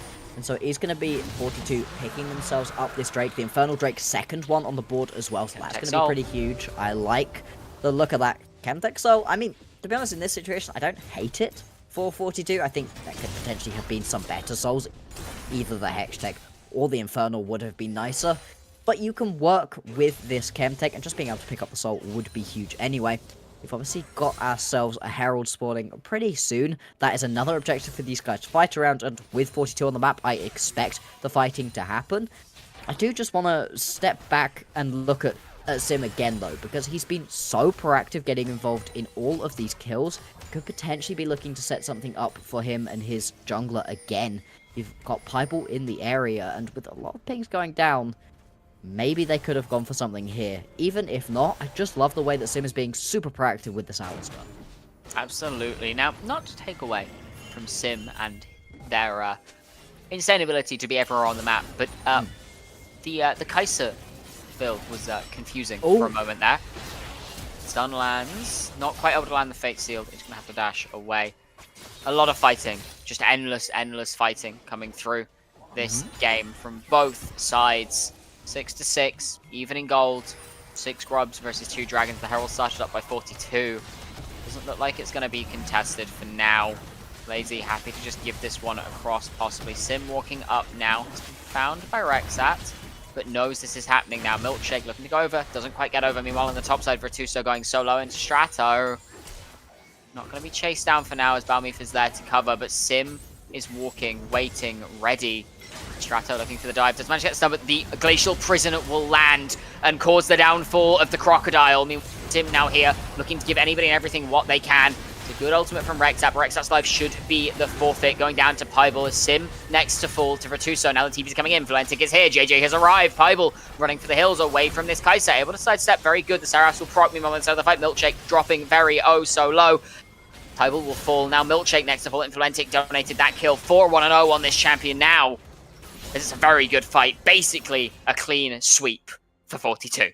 Yeah, it's just going to be a survival right there out of Tidebringer because Tidebringer was not involved in that fight. What a huge swing. That is going to be 4-1-0 right now on Influentic has completed that balk, and you can tell from the amount of healing that they were able to do. And the Sejuani is full build. That's a full build Sejuani. You can see right there. Yeah, thank you very much. That is going to be the Warmogs. Although I do actually want to look at the gold. That was very useful. Thank you very much, Zoe. As that is just going to be another massive swing. I mean, look in the mid lane. There's a pretty sizable gap in the mid lane right now. Go across the rest of the board. Bot lane has also got a relatively big chunk out of it. And Tidebringer just hasn't felt like he's been able to really get involved in this game quite yet. But that being said, with that Trinity Force now completed, there is an opportunity for him to really get involved and do a lot of damage. About 1500 gold leave for Virtuoso as well. Gone for the Zeke's Convergent second item on Cassante. I'm gonna let you take this one, because I've never seen it. I mean, I have seen it out of some of the top laners. I've seen it more out of Skarner in the top lane, to be honest, pre that nerf. And so I think it's just another situation where you're just trying to just help out as much as possible. Hang on, Milkshake's going to go for this one. Is looking. The Initial Prison is very, very good. Able to get the Balmy, but that's the only one Rexat able to push away with that Monsoon. Baby Cage doesn't quite land onto anybody. Virtuoso was able to solo kill Strato in the top side during that exchange. Cassante oh so strong at this point, as now Sim has found onto Balmy. Tag team looking. Influentic has found nobody with the Fate Seal flashing forward. Tidebringer looking for this Ezreal, looking for something, anything. The damage is good. The kill. Will fall. And now there's another two-man knock up on a Sim and Milkshake. Present guard is good. Kai'Sa dashing in. JJ looking for Milkshake. The knock up there. The flash away is good. The Baby Cage is keeping Influentic locked up for now. The dash forward from Milkshake is good, but the Q away is even better for Influentic. The TP coming in from Strato is very good. Now, the flash over from Sim means Influentic will fall. Going down Strato. It's a shutdown going across. Now the rest of Lazy chasing down 42. Will escape for now. 1 for 2 isn't bad, but it's a shutdown onto the Renekton, and that's the last place you want it. It really isn't, and I think it's another situation right here where 42, they get the kills, they put themselves in a good situation, and they overchase just a little bit. They just keep trying for the next kill, That being said, you still manage to get a ton off of that play. I mean, you also allow Virtuoso to just push through the top lane, pick himself up a ton of gold there as well. And even though these team fights are not often the cleanest, 42 are still walking away with more kills every single time. They're up by about 4,000 gold at this point, and you can really tell from the way that these items are shaking out. It's pretty much one completed item and maybe the scrap of a first bit of a component for Lazy, whereas 42, they're very, very close to getting those second items fully completed. Top lane obviously does have that one, and I get it out of the Cassandra. You're always going to get into a team fight, you know, pop the ulti, and then, you know, do extra damage. Help out with everybody around you. Allow your team to just do more damage about you. I don't necessarily think the Zeke's is the best, but in this game, you know, when you've got a Renekton, when you've got a Xin Zhao trying to run around in these team fights, having them slowed up could be helpful. It's also just a very cheap item, right? True. It doesn't cost much at all. So having access to 2.2, isn't that? Yeah, it's not an expensive item because it's meant to be one of these support items. Support items are naturally cheaper. Their gold income is much, much lower.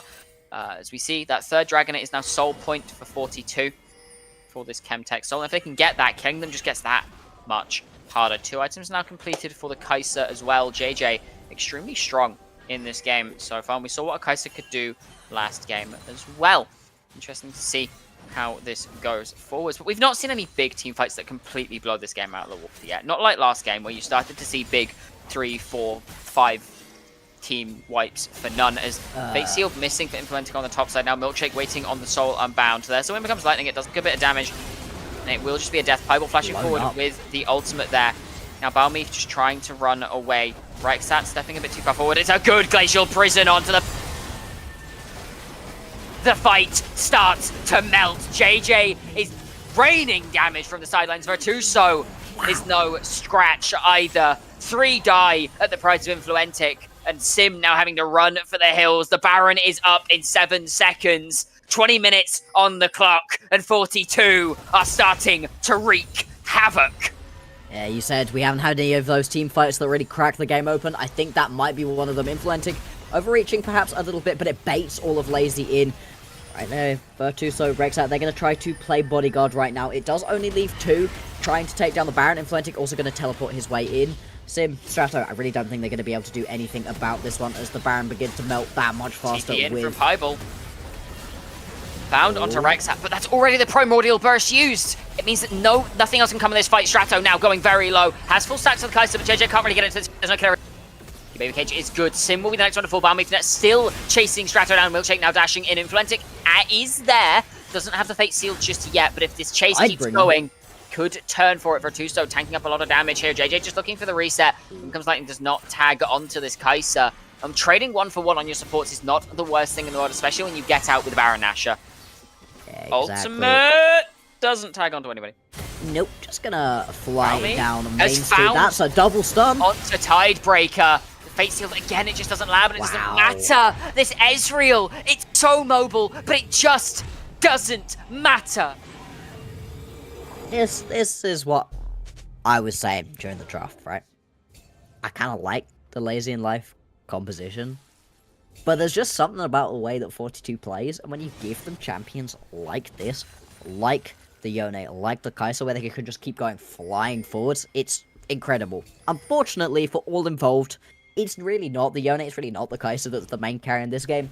It's the K'Sante. The K'Sante is doing so much damage and living for so long in the backline that it's just buying so much time, so much space for everybody else on 42 to be able to do what they need to. Virtuoso is going to put some tests on the amount of tankiness that he has. Is going to get jumped by 3 different people, and surviving for a decent amount of time, and a great little tornado over the wall is going to get Virtuoso out. You can see just how much he's able to survive. Doesn't have a Warmog though, so won't be able to reset. Should be fine. Everybody collapsing. Oh, no, That's not fine. It's a lot of damage. The healing come out now.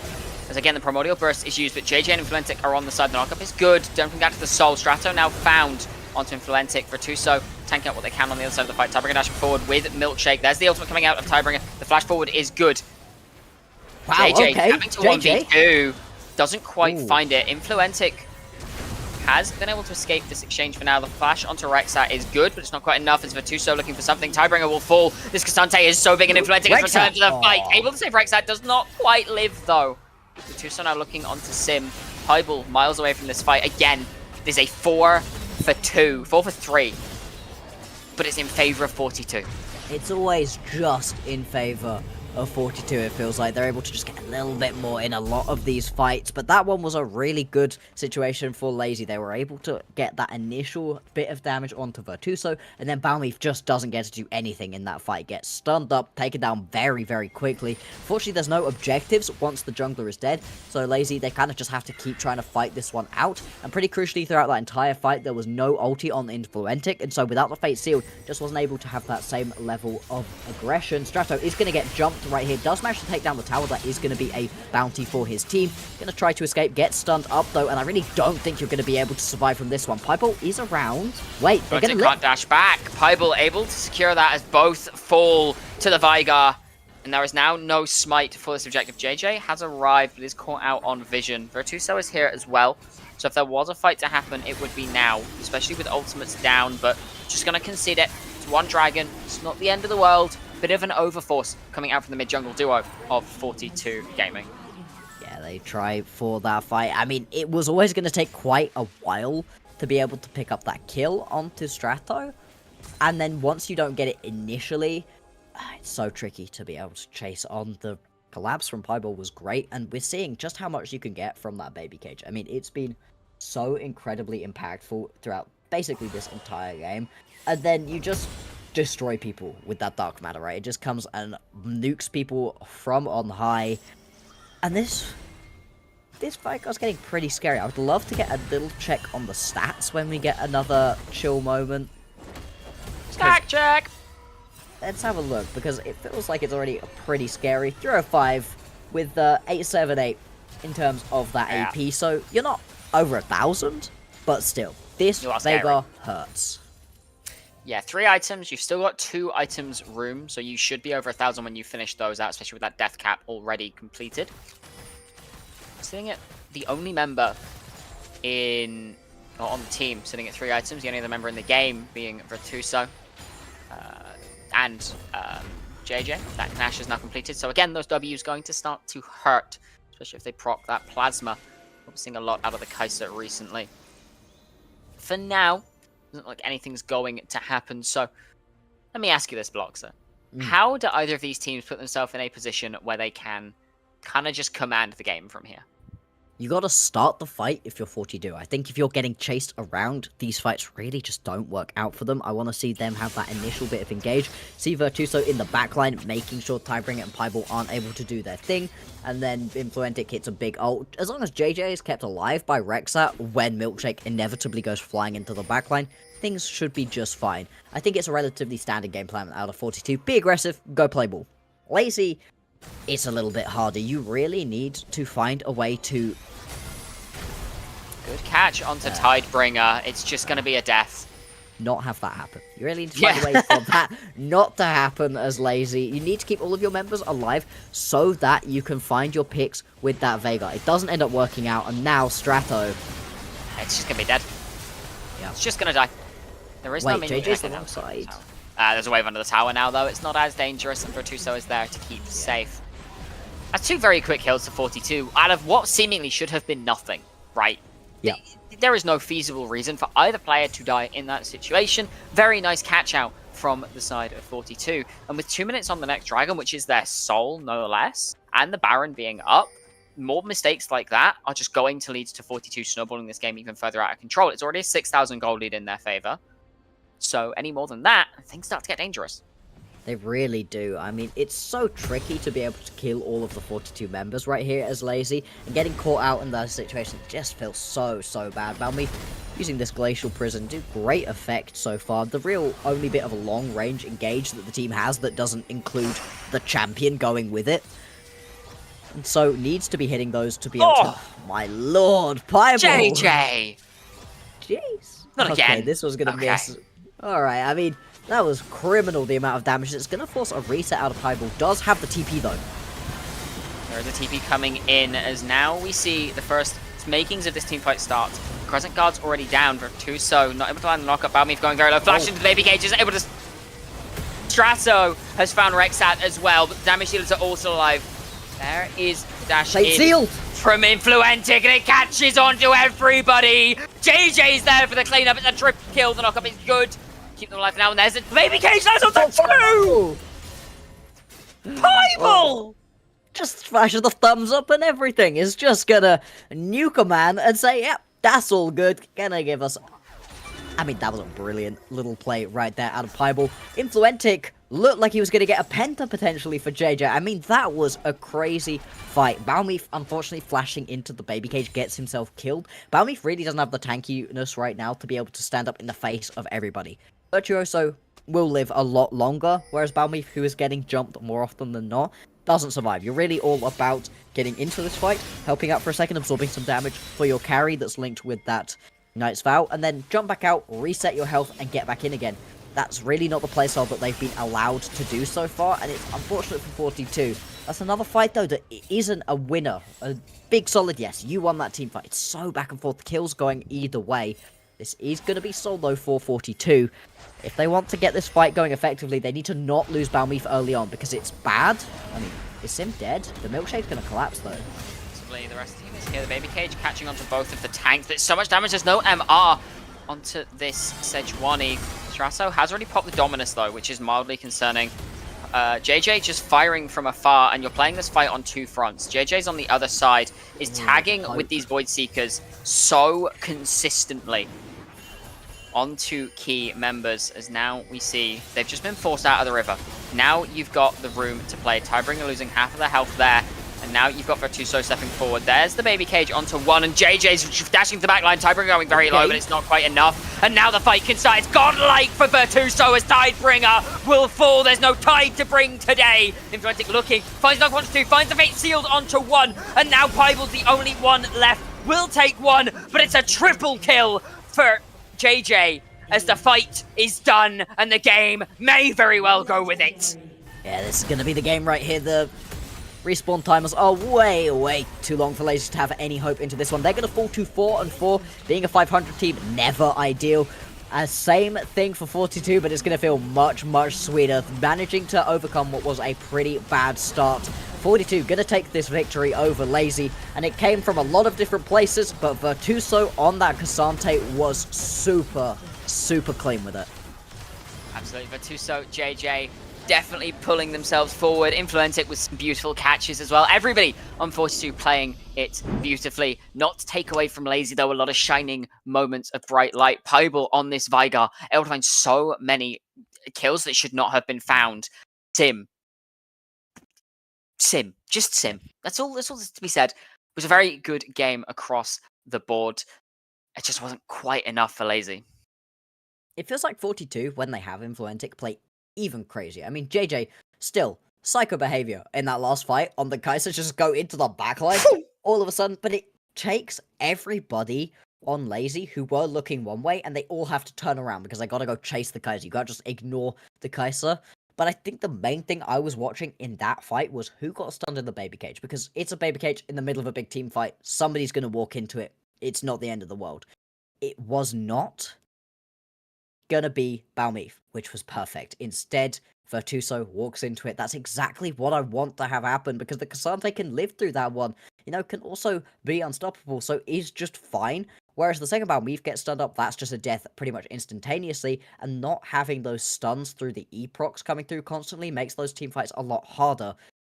I love the way that was executed out of 42. Was it clean? God, no. I don't think 42 know how to play clean, but it was effective, and they're going to be very happy about getting themselves back to even, and they can maybe start for a late on push towards the playoffs, and towards a pretty high spot in the playoffs potentially too.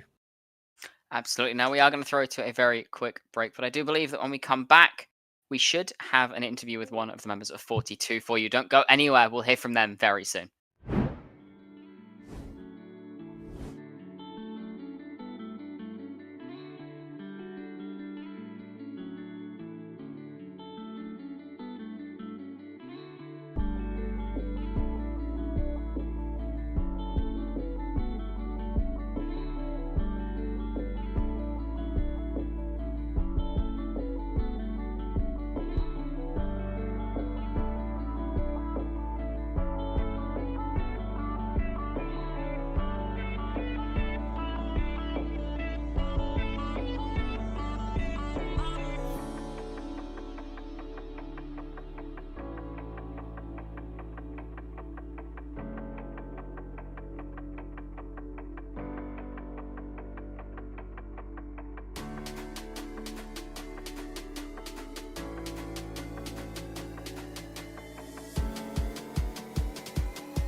Welcome back, everybody, after what was a very interesting game between Lazy in Life and 42 Gaming. We are here with an interview. Balmy, 42's jungler. How's it going? Congratulations on the win. Hello. I'm of course happy that we won. I think it was a pretty good performance from us. I think we improved on a lot of things, and we also had a sub. And we didn't think this game would go too well, but I think we performed pretty well anyways. So I'm happy for that. Yeah, I mean, it definitely looked to be a strong game. Now, coming into draft, were there any concerns you guys had, especially, having playing with a sub? You ran out Chrissy today. So were there any concerns you had coming into draft, or was it just kind of smooth sailing, no worries? Well, it was kind of unclear to me what are we gonna draft until like 5 minutes before the game, because Inflantic is not always on time, our sub mid laner. So, and he wasn't like too early this time as well. I mean, we had time, but it was kind of chaotic. Yeah. But I don't know, we just kind of improvised. He picked his favorite champ. I picked my Sejuani TP. So I think the draft turned out well. I mean, it looked good, and specifically on the Sejuani, how do you find it into that Xin Zhao matchup? Because we often look at the Xin Zhao as needing to get loads of ganks off early. The Sedge can kind of sit and farm or can go very aggressively. How do you look at that matchup? I think the matchup is fine. You obviously lose 1v1s, but you lose 1v1s anyways against Xin Zhao, almost no matter what you play. So it doesn't really matter. And we had a strong 2v2 on mid, so I was just trying to play through that. And even though they had Xin Zhao, like, they cannot beat Yone and Sejuani anyways, so we can just play mid, and they cannot do anything about it. And yeah, I usually don't even play Sejuani, but the champ is just kind of OP in competitive play, especially, so it was kind of easy. Absolutely. And then you guys had some really interesting team fights through there. How were the comms? Obviously, with a sub, things can get a little bit less clear. Who's it that's doing the shot calling for you, and how are you looking at those team fights? Well, we don't have a shot caller per se. It's like, I guess I was kind of shot calling most this game. I don't know, because I'm like the main engage, right? We don't have any other engage that game in our team, so I was mostly like calling the shots, but it depends on who has the engage ability. So yeah. That makes sense. Now, I have to ask just one final question. Tying yourselves up with Lazy, how are you feeling as a team? Are you stick in the race towards playoffs now? Yeah, I think we are making playoffs for sure. I think we are aiming for 4th place overall at least. That's the bottom line for me, and I'm hoping for even more. So yeah, I think we are gonna make 3rd or 4th place minimum with our performance right now. Yeah, I look forward to seeing how you guys continue out the season. Thank you so much for coming to chat to us, Balmy, and once again, congratulations to you and the rest of the guys on the win today. Now, for those at home, don't go anywhere. We're going to have a short break, but when we come back, we're going to be having game number 3 of the day between Chaos and Fourth Wall. Bye-bye.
Welcome back, everybody. Game number 3 is upon us. Chaos versus Fourth Wall. And as is tradition at this point, as we've done for the last 2 games, Bloxer, what can you tell us about these teams? So they're both sat at 2 and 5 in the standings right now, so it hasn't been the best time of it for either of these teams, unfortunately. That being said, Chaos just feel like a little bit more of a complete team. They are struggling to put it together fully, but, sometimes they are taking some of the top dogs a lot longer in the games to beat. Fourth Wall, it just hasn't felt like they've been able to put it together. It's really unfortunate that yesterday, technical difficulties, things ran on. We weren't able to cover that final game between Ruse and Fourth Wall, because Fourth Wall ended up winning that one, and I was very surprised. After Ruse had won that game up against Garden Gaming, I was like, right, maybe it's going to work out. It was a 50-minute banger, but maybe, Ruse have figured something out, and they're going to beat Fourth Wall. No, Fourth Wall ended up winning that game after losing pretty summarily 242. So I'm very confused at this point at where 42 are sat. That being said, I do think Chaos are the stronger team, but this is a real battle for those bottom 2 spots. It looks like Ruse, Chaos, Fourth Wall, they're all right at the bottom, and obviously bottom 2 are the ones who really need to worry about missing players, about being knocked down. So this is going to be a very crucial one for the standings. Certainly will be. And kind of looking across the splits so far, is there anything interesting you've noticed about either of these teams in champion pools or in play styles or in anything in that sense of the word?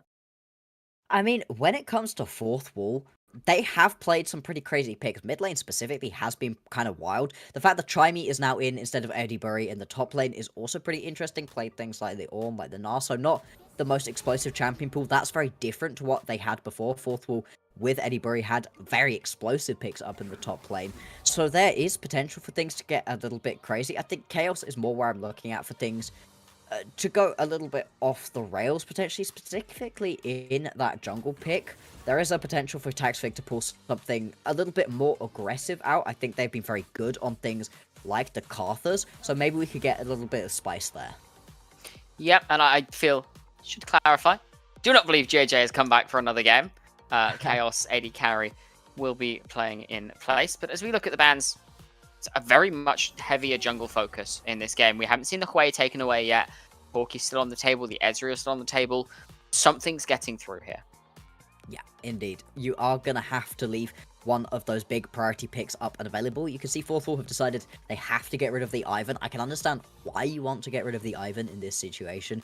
It is something that Taxfig is very, very good on, but if you do leave the Karthus available, we've seen in the previous couple of games what that champion can do, even if it falls really far behind. Now, I don't necessarily think it's going to be first picked right here. I could... Yeah, the Rumble getting through. Yeah, okay, fine. With the Rumble getting through, I can understand why that one is going to be grabbed right there. Could be in the jungle, could be in the top lane, can be moved around at the moment. I think in the jungle has been the higher priority recently. Could also go mid lane. True. Or support, I guess. Or support. You know what? Sure. The Ezreal hover. The Orianna ban is an interesting one. I'm assuming Kejula is just very versed in the champion. Uncertain. Yes, Ezreal will be locked in for what I would assume to be for Vardogs. Could be for Wantage. Who am I to judge? But as we start to get more into these picks, we have likes of, as mentioned, the Hui is still up and available. The Corki is still up and available. You have a lot of room to move and breathe with this draft so far, with so many power picks still on the table. Yeah, there are a lot of available options right now, and we haven't had a real pinching of the support pool. You've talked about it. You talked about it. Alright, Bash. Of all people, Bash is one of those ones who would pull out something a little bit crazy. And I think Fourth Wall, they need some spice. They need some way of being able to be like, right, this is what we're going to do right now. This is the way that we're going to win this game. Obviously, it could technically still go in support, but that's not what we're expecting, right? No, I mean, Grishan, from my memory, very heavy on the engage style. Bash also, very similarly, quite likes just playing your straight kind of tanky engage. The Zacs, the Sejuanis, from memory, that is kind of what Bash tends to play. But if this Lira does go in the jungle, we're very interested to see how it's piloted generally. This kind of does lock picks around for Chaos, though. This 2-3 of Karthus Corki. You're looking at the Corki likely going mid lane to pair up with the Karthus in the jungle, and the Rumble going top lane. Of course, the Corki can still go AD carry, but then you're looking at maybe having a triple AP topside, and things get very difficult. And you're also kind of lacking frontline, but if you're running a double AD carry comp, you want an Enchanter in that support role. So you don't have a lot of much more room to play with. I think this has just been picked in order. Xante lock-in for Chimey there into the Rumble, assumedly, is likely what we're going to be seeing, alongside the Ezreal into Undetermined and the Zyra Karthus matchup as well. I mean, Cassante doesn't have the best time early on. Up into the Rumble, you do take a lot of damage early whilst trying to farm out those minions. If the Rumble is good at being able to keep that heat at the right level, you are going to be in a little bit of a rough spot. That being said, you don't really care. You're going to get into these team fights in a good position, whatever happens. And with this being such an important matchup between these two teams, I love that we are getting to see the Karthus. It's something that Tactific is especially good on. I think it's very good in the current meta as well. And it's kind of, I don't want to say the better version of the Zyra, because obviously the Zyra was picked first, and they are different in a lot of ways, but in terms of just how much AP damage can you do, the Karthus does more, and also I don't know how much the Zyra is going to want to invade and punish, because that's something that the Karthus is very susceptible to, and the Zyra isn't kind of that champion who's going to be looking to do that. Nautilus, we've been seeing it band-picked all the time throughout the recent years. It's so strong, and it just works really well alongside the Ezreal. You can roam away and leave the Ezreal, or you can sit in that lane and try to punish. No, not again. Not again. Not again. We're just looking at hyperscaling with the side of Chaos, apparently. These two hovers.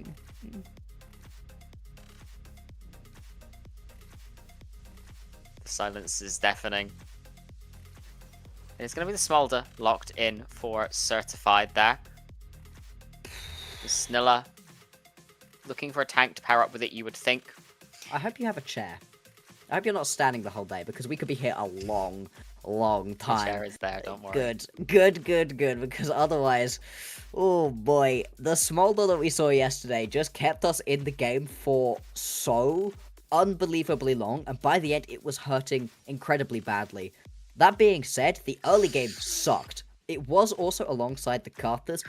I agree with that cringe at the Rakan.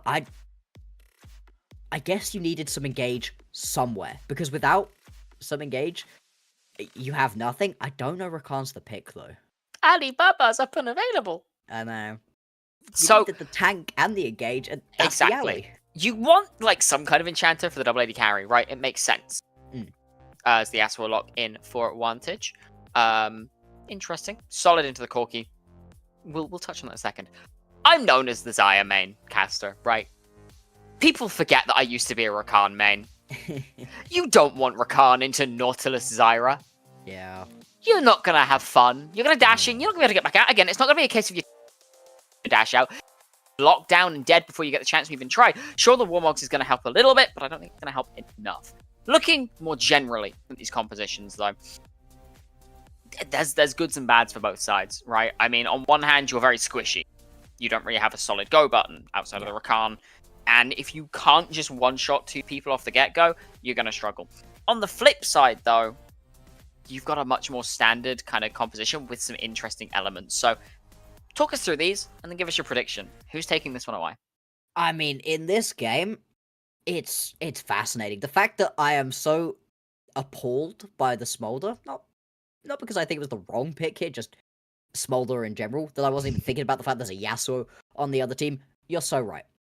Without the Rakan engage, what do you do in this game right now for Chaos? I mean, you are all in on the fact that your Rakan is going to find the engage, and then you're going to press R on everybody. Everybody's going to press R at the same time, and so much magic damage happens that somebody just dies. That is the entire game plan right here, and hopefully the Smolder also going to call Mum in, just pop through people.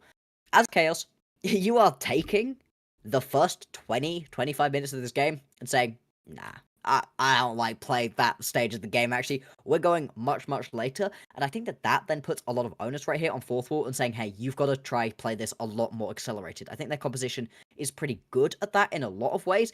At the same time, though, with like things like the Ezreal, you need some time to be able to get him to those 1-2 items to then be able to go. It's not like they've got a composition where I'm like, yes, that is the early game lane that you can play around.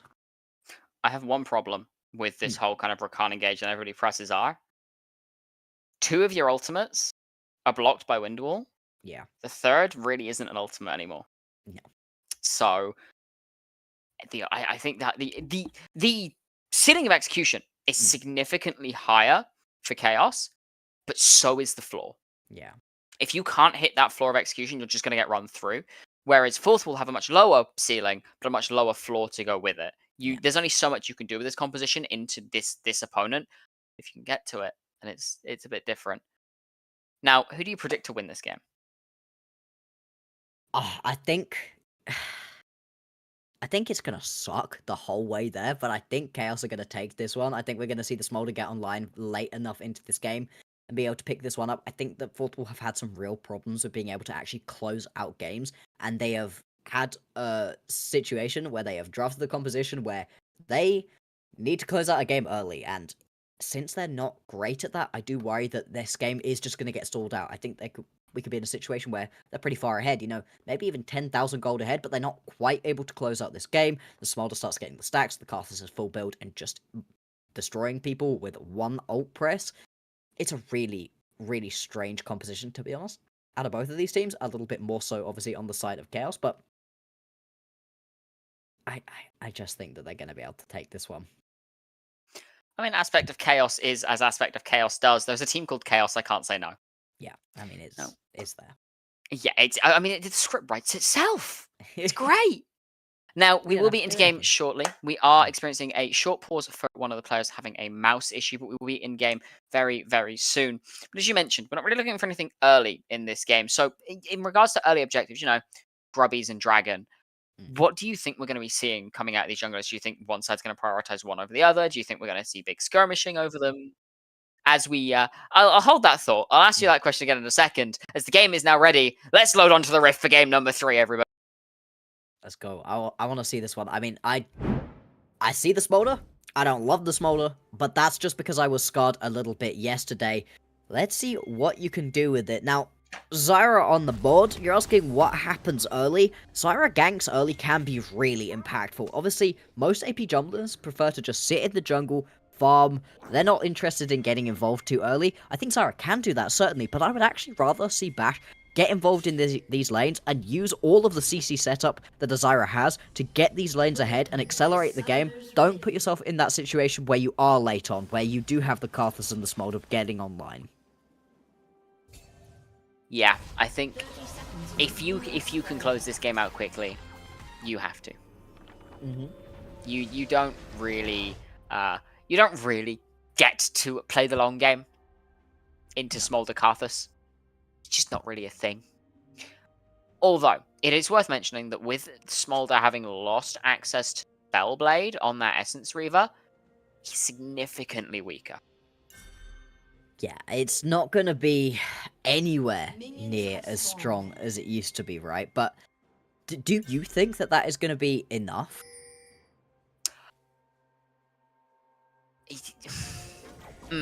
Yeah.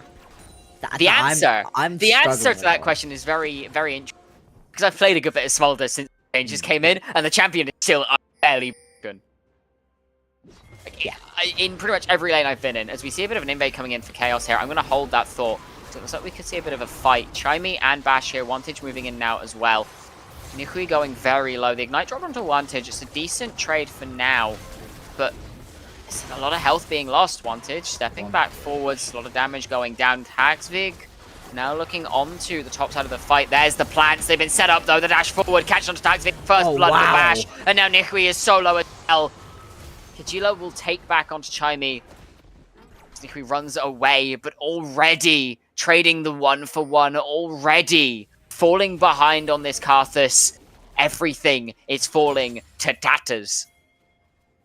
It's not exactly ideal as we watch Grizzon just split the uprights with that one. It doesn't particularly matter. It's still going to be a ton of damage being put down by Vardags.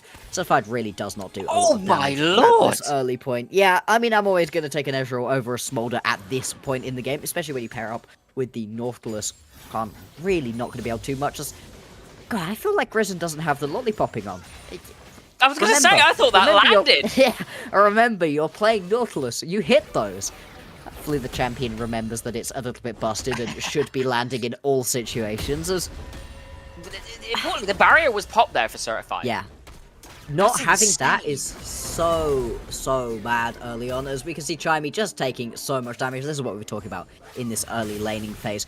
It's just an awful time early on. Trying to step up to the wave, you're going to get pushed in constantly. We are really getting to see that played out in the top lane, but once you get a couple of levels under your belt, if you can all in onto this Rumble, then it is actually a pretty decent matchup. It turns into a bit more of a skill one. You just have to keep your health high enough and not give over an early solo kill. As Grizzin, you go over this wall, try for a hook. Kajila, Spidey senses or something, is just going to step back. It was a reset coming through out of Vardags, is going to be able to get back into lane. Already has that tier, and that's just going to be stacking up. It's a little bit of a, hey, I'm just happy to sit in this lane, not too worried about getting overly aggressive. Bash, though, is going to try gank. Nah, not going to work out on that one. We have had a lot of action for just 4 minutes, 45 seconds into this game. Taking stock, first blood, it went over to Bash, didn't it? Yes. Did go over to Bash. That's a lot of gold, but still hasn't come through. Neither Bash or Kajila, the two who managed to pick up the kills, have actually been able to base yet, so their advantage is not actually going to manifest until those first recalls come through. Beyond that, the fact that you managed to put behind this Karthus feels pretty good early on, but the Karthus is inevitable. You just have to use this little bit of delay that the Karthus got as effectively as possible. Bash has been proactive so far and finally gets back to base. Gonna buy some boots as well, just to try to get around this map even faster. So I do like the look of that. But Taxfig, you know, I don't think you're going to be too worried about the fact that you lost out a little bit early on. This could be bad, though. Straight in the face of Bash. Nikui is around the corner, though, taking so much damage. This Zyra with Sated Ashes, it does so much damage. Isn't able to get the chickens back for their trouble, but it's a good chunk onto Taxvig. And now you've got Chimey moving as well. Kajila has to leave, so doesn't look like anything's going to happen here. But this top side already proving to be very, very explosive. And we're just only hitting 5 minutes into the game. Vardags is sat in a 2v1 and is, oh my lord, winning this one pretty decidedly. I think me and you, we're in agreement right now that we didn't love the recon pick, and it's really being borne out right now. Grizzin is going to come in. There is a flash on Certified, misses the hook. Doesn't quite land. Snilla now going quite low. The Ignite is ticking, has to flash away, might still burn to death. Vardags was ignited as well, is surviving for now. Certified just trying to kite away. No deaths will go down. All summoners blown for everybody bar Certified, who has both still remaining. And that's just another engage right there where Grizzin not quite able to land the hook, would potentially have gotten a kill over, but I really don't think Grizzin is really needed in this bot lane. Just gonna sort of show up, help the wave be pushed through, get some aggression down on Certified and Schniller, but Vardags is fine in this 2v1 right now, and that really opens up Grizzin to go roam around with Bash. When you have two supports roaming around together with as much CC as these two champions have, that is a great way to be able to put a lot of pressure on elsewhere, and I'd really like to see these two linking up a lot more and just making it so the rest of the map isn't able to just sit and not worry about things. They're constantly going to have to be under threat from this support jungle duo.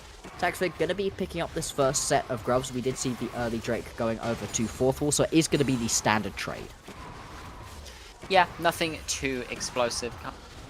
First dragon that went down was Ocean, so we are not going to see an Ocean solve this game. It looks like it's either Hextech or Chemtech for that second dragon. If we could get a check-in for that in just a second, that would be amazing. As Grishan looking onto Kajila here, Vantage does find the knock-up, doesn't opt for the ultimate just yet. Grishan now here. The Valkyrie will keep them safe. Snilla has arrived as well. The root will go down. There is the wind wall out. Does still have the Nado. Gonna throw it just now. Bash has arrived as well. Could catch Snilla on the re-rotation. The root does tag. There's the hook. There's the ultimate as well. So much damage coming out. It's gonna be able to just W over the wall. The flash from Bash means that Snilla may just fall here. Caught on the rotation back to lane, and now Certified cannot step back forwards. It's a Chemtech dragon for dragon number 2. Thank you, indeed. production.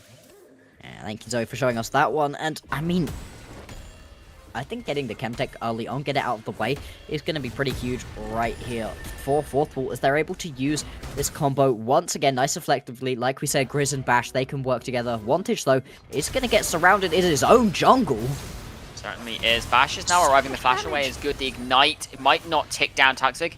Taking a lot of damage as well. Chimey is here now as well. The flash forward is good. There's the stun. Should allow to back into the team. Nikui able to get the scrap barrier down. Slowed again. All out into dead. Given to Bash is a killing spree for this Zyra. Player who we so used to seeing onto these tankier picks. Picking up a carry and running with it. I love this Zongul right now. Already looking so good onto Bash. And it's the kind of pickup for Bash that I just absolutely love. I think that they look best when they can get really aggressive with something. Obviously, the Zyra, not the standard pick that you would think of when you think of hyper-aggressive pickups. But I think it's being played really well. As Snilla is going to get jumped on, does have the dashes to get away. Kajila is in the area, though. There's the mom. Kajila down here now. No mana. Grisson may just fall. There's the Requiem. The might of Karthus. Not to find anything just yet. But Certified Flash forward onto Vardags. It's a kill going across there as well. So 2 very quick kills onto this bot lane. Off of the back of what was just global pressure. Yeah, and that is going to be a little bit of a fight back. That being said, Bash Schniller might just be able to kill Schniller. I don't Fated think they have the Ashes. burn yet. Not yet, but after that first items completed and the burns are coming through, yeah, that would have been 1 dead Rakan. If we take a look at where the gold, where the kills are at the moment, you can see 3-0-0 right here for Bash is going to have pretty decent lead for the minute, but this Corki is also getting some kills. And in terms of just keeping yourself even, don't fall behind, keep yourself in this game, I think that's what Chaos really need to do. Fourth wall, they want to be pulling ahead. I think Chaos are going to be relatively happy with the way that this early game has gone. As long as you can deal with the Zyra, which, easier said than done, obviously, this hasn't gone terribly. And getting your Corki ahead, there's a reason he's one of the highest priority pick bans at the moment. You can just take over a lane, and the poke you can lay down with all of those rockets is huge. Absolutely. I mean, it kind of matches this Ezreal poke coming out, right? You're looking at a lot of Mystic shots flying, just standard. But the Corki rockets, as you get later into the game and you start, not needing to use as much mana, it's quite good. Snilla now going to be caught up by Grishan, able to dash away for now. The Ignite was dropped. Should be able to survive for now, but Wantage and Bash are here as well. Tower is starting to go down. The hook will go wide. There is no minions under the tower for that dive to come through. Looking possibly keep this play going with the next wave, but Snilla Certified just going to sit back quite happily. No real threat so far. Can we get a stack check onto Certified just very quickly? Sitting at 78, so close to that second threshold of 125. Obviously very, very early on at this point. You're really looking for that Yes. 400 or so point to be completely popping off us. That's another good hook landing, and that may well be 2 kills. It may just be. There's the mom to keep them alive for now, and the wave just going to keep blocking Mystic shots. They get out with no right to keep living. Grishan very low. Could look for a return hook. Snilla stepping very aggressively forwards. Does use that dash away. The plate will just be forfeit. They get out with their lives, shockingly. And, I mean, 400 stacks on a Smolder is very hard to attain now. We saw it in the previous game. Well, it's a 50-minute game. I should hope so, right? Yeah. It was a 500 stack Nasus and a 500 stack Smolder. Yeah. And it still didn't win. At that point, it's like I'm hoping the burn is doing a call to someone. It was. Don't you worry. It was indeed. I very much would be surprised to see it in this game. I mean, we are once again kind of looking for that 250 point, really, for the Smolder to be like, yeah. 225, 250 is This is the point at which this Smolder is like, yeah, this is online. This is doing a lot. For the minute, though, Vardags still having a great time. It's up by about 20 CS as well. So you can see where all of this advantage is. This Wantage going to get a little bit aggressive. Both of the supports are hanging around in the area. Bash is also here. Snilla, obviously, going to be pretty mobile. Not too worried about getting jumped on by Grissom. As soon as Bash arrives, though, just going to have to back off. And we could end up seeing a scrap over these chickens. Although, I think at this point in the game, Fourth Wall would come out pretty solidly on top of that one. So, yeah, Chaos not going to try to fight for those. Bash going to steal those away, although is still down a decent chunk in CS as well. It's just been a very back and forth early game. Not a ton of kills, only 6 between the two teams right now, but not for lack of trying. Yeah, no, absolutely not. Definitely doing their best to, try and be scrappy, but nothing quite going the way of either team so far. Yeah, I've got first item completed for Bash now, alongside Nihui and Chaimi. So we start to get into this point. Second dragon to go across to Fourth Wall will be a Mountain Soul. So we shall see if there is any contest for that at a 0.6 grubs for Chaos on the other hand, though. So definitely some side lane pressure as we get later into this game, as well as just very good siege potential. That's Snilla dashing forward for Certified. The wave is going to keep them safe for now, but Bash is here again. The wave is really doing a lot of work, right? Yes.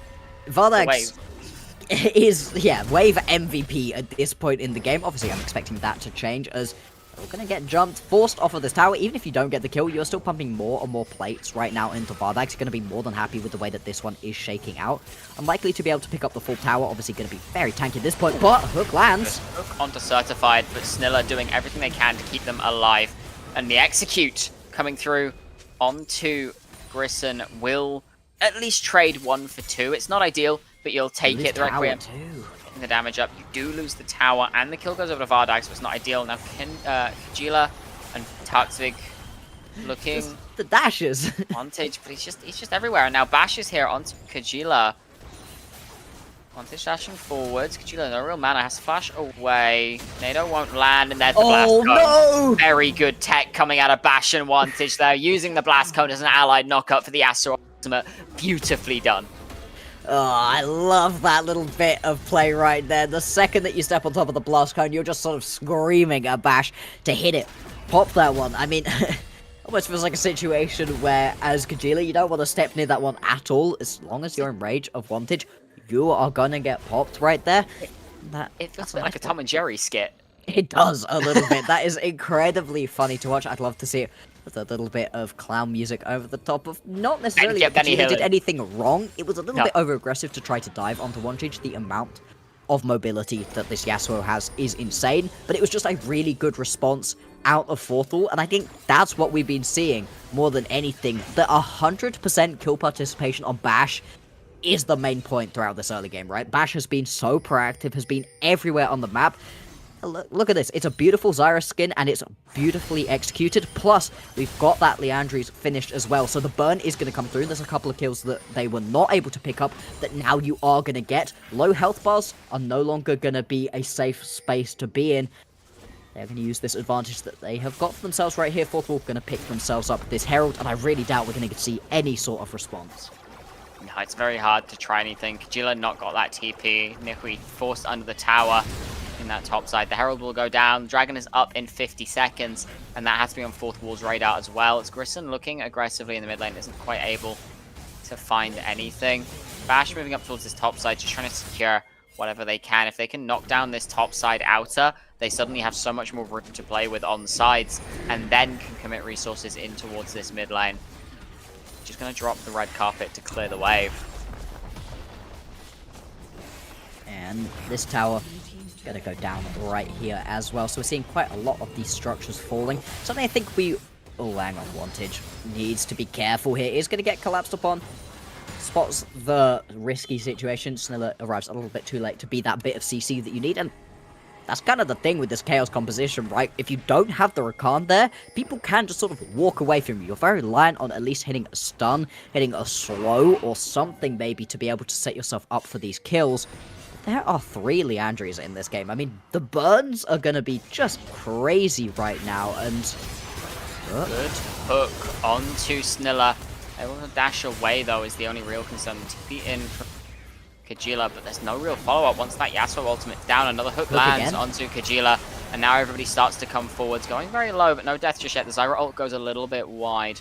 Health bars are very low, but Forthwall gain control of the river and can just get themselves to Soul Point. Just going to be able to walk over and pick this one up nice and easily, and that being Soul Point already just 16 minutes into this game is pretty insane. Shiny also going to be able to teleport top lane to stop any potential of that tower going down. And this early game has gone how Forthwall wanted it to. And I'm not that surprised. Their early games haven't been terrible. It's the late game where Forthwall just haven't been able to put it together, unfortunately. Can they? In this situation? I mean, they have basically everything they could have wanted out of this early game. Give them a couple more kills over to the Smolder, over to the Corki than you would potentially want. I don't think that is going to be the end of the world. Chimey could get collapsed on right here. I don't see that going badly for them. No, indeed. Chimey just going to walk away. So can Forthwall close this one out? Because they have all of the tools they need into a composition that takes a long time to scale up. First items now completed, with the second items coming in. That's the point at which I think Forthwall need to take this game and run with it. in order to do so, it's going to be all about the hooks out of Grizzon and potentially just the flank engages out of Chimey. Yes, you are looking at a couple of different avenues. Maybe a good catch out of Bash as well could be a bit of a deal breaker for Chaos. We shall see as time goes on, but nothing up and available just yet. So if anything happens, it will be pressuring this mid lane tier 1, opening that map up properly. See how time goes. But if you are Chaos, how do you stem this bleeding? You, to be honest, need to just sit a little bit further back, because Grizzon is being incredibly aggressive with these hooks, and stepping up to try to fight for these objectives just isn't working out at this point in the game. That being said, having given over that soul point already is not good. It means that you really can't afford to allow this Mountain Drake to go over, because that just increases the bar at which you need to get to start winning out these team fights, right? You're still going to be able to execute people through that Mountain Soul, but you just take that little bit longer, and I don't know how much longer Chaos are going to have.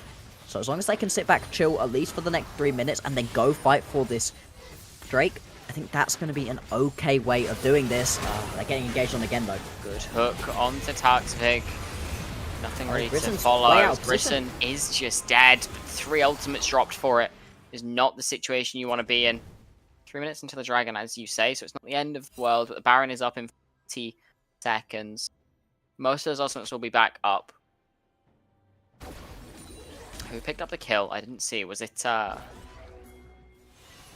Nihui? I think it was Nishui, yeah. It must have been. It must have been because there were 2 kills already going elsewhere. Zilla had to go engage there, otherwise they were just going to lose their ADC. Certified survives because of the bravery of the support. Baron, though, spawning in 15 seconds time, and that is going to be a main objective for Fourth Wall. They need to keep the pressure up in this game. They have slipped a little bit. Some of the over-aggression, not even over-aggression, some of the aggression out of Grizzon has been punished because the rest of the team wasn't full committing to these fights. You know, Grizzon goes in, lands the hook, the rest of the team's like, oh, I don't know if we can follow up, and you just lose your support. A couple of times, not the end of the world, but if that keeps happening, that is a definite avenue for Chaos to get themselves back into this game, and with the Baron up and available, that becomes something even harder to do, because Grizzon needs to find these engages so you can go take the Baron. You can't just steal it away. I don't think you're going to have to get that first kill, but you need to be prepared to follow up with Grizzon and use your advantage as you have it right now. Toxic just losing their entire jungle. 2 certified as it stands. Can we get a stack check on this? Because I would assume that would mean we are getting very close to execute. Very close indeed. Less than 15 stacks away. Snilla taking a lot of damage, certified as well. Rylai is now completed for Bash. Tower's just going to go down. 11 stacks, and Smolder's online.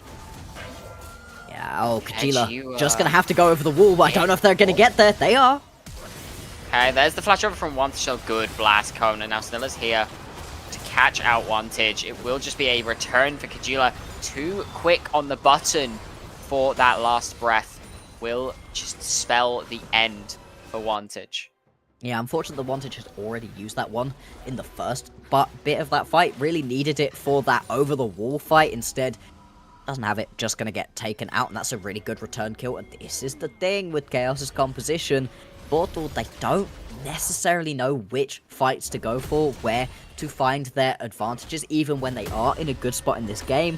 And you could just feel that creeping inevitability of the Karthus, of this Smolder. Like you said, they're very, very close to having that execute unlocked. Very, very close indeed. And at that point, these fights go from being pretty solidly in Fourth Wall's favor to being just a lot harder to execute.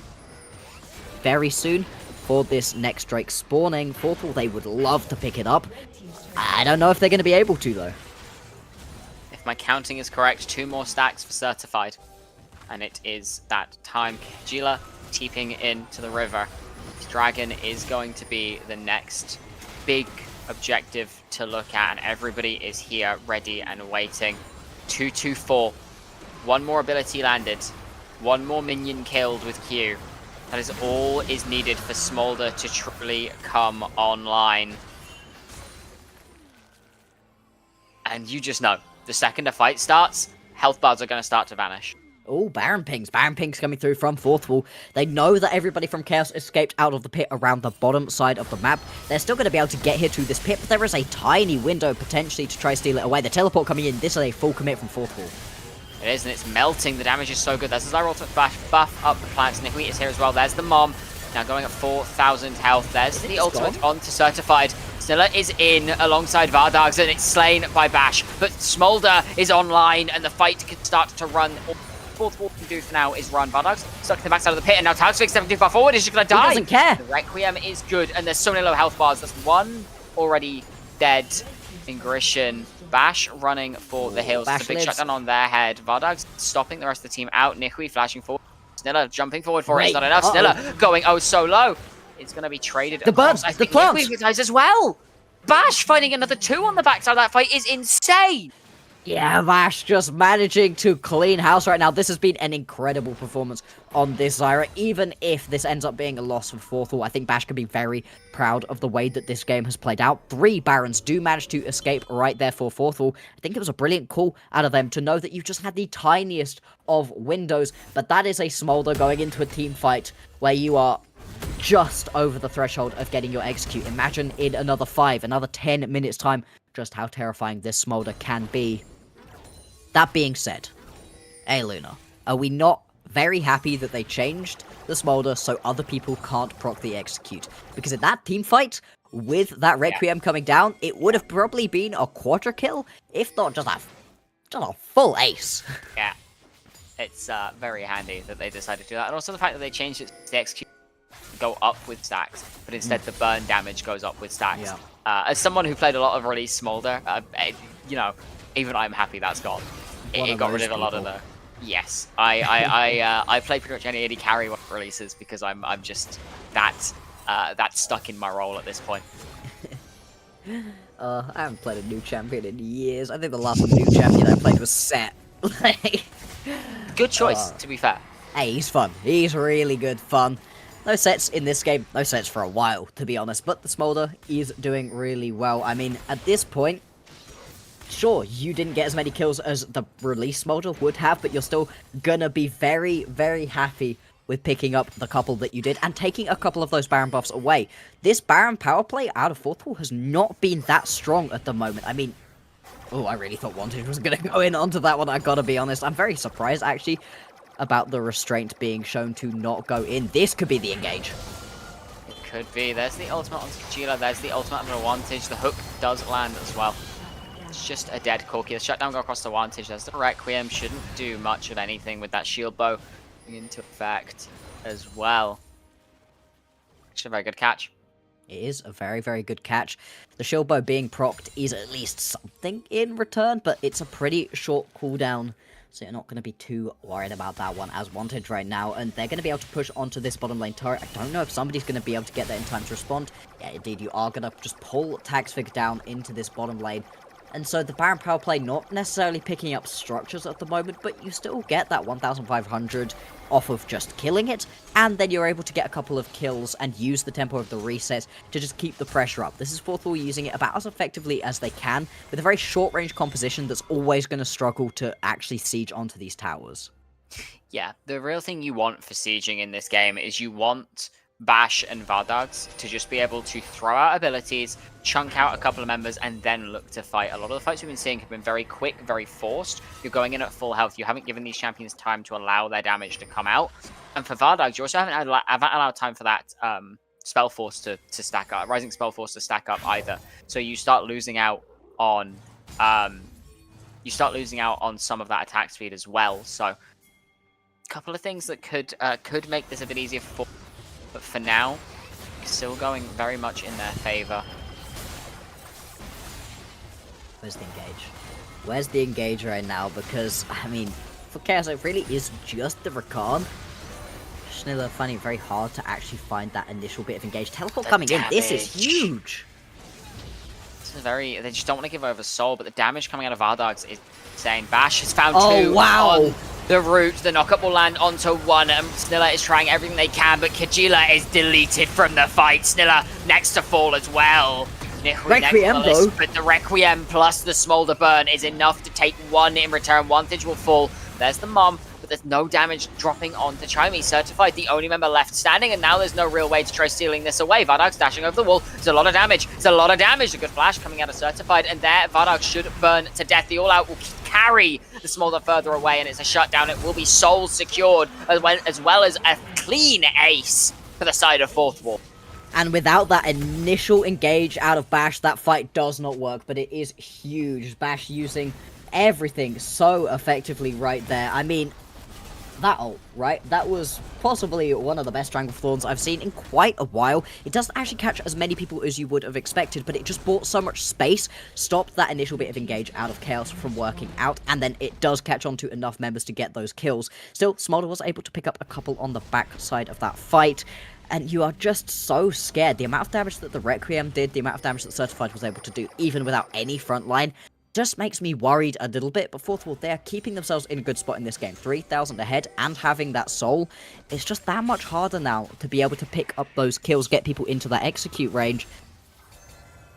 Although, this is now going to be a pretty early Elder. 5 minutes until that Elder Dragon is going to spawn. And in 5 minutes time, Chaos are going to be that much stronger. They're going to have that many more stacks. Definitely will. 3 items now coming in from most everybody on the side of Chaos. Least of all, this double AD carry, which is where a lot of your late game is riding on at current. We shall see how that plays out. The Baron is up and available. Chaos posturing around it quite aggressively, but Bash has just been doing so much work all game long. And I think if you want to win a fight as Chaos, you have to catch the Zyra out. Having that Zhonya's as well is going to be huge because it means it's that much harder to actually catch onto Bash. Oh, look at the damage that this Zyra does. Certified also going to take a chunk. The amount of burn that you can do, the Rylai's slows as well, makes it so hard to play these fights. The Baron's just been started by Chaos? Yeah, Chaos are just going to start this one up. The teleport coming in from Wantage. There's the flash over from Bash. Does manage to catch onto Taxvig. The Equalizer not going to tag onto anybody as Vardog's going to pick up the kill there. The Requiem coming down. Wantage on the backline. Kajila able to flash away from the damage, but suddenly the entirety of Chaos is pushed out, and the Baron has stayed leash, and it's already dead. Bash has just been melting it. Yeah, the Baron already was down to about half HP once Chaos were forced off of it, and Fourth Wall just kept it up and going.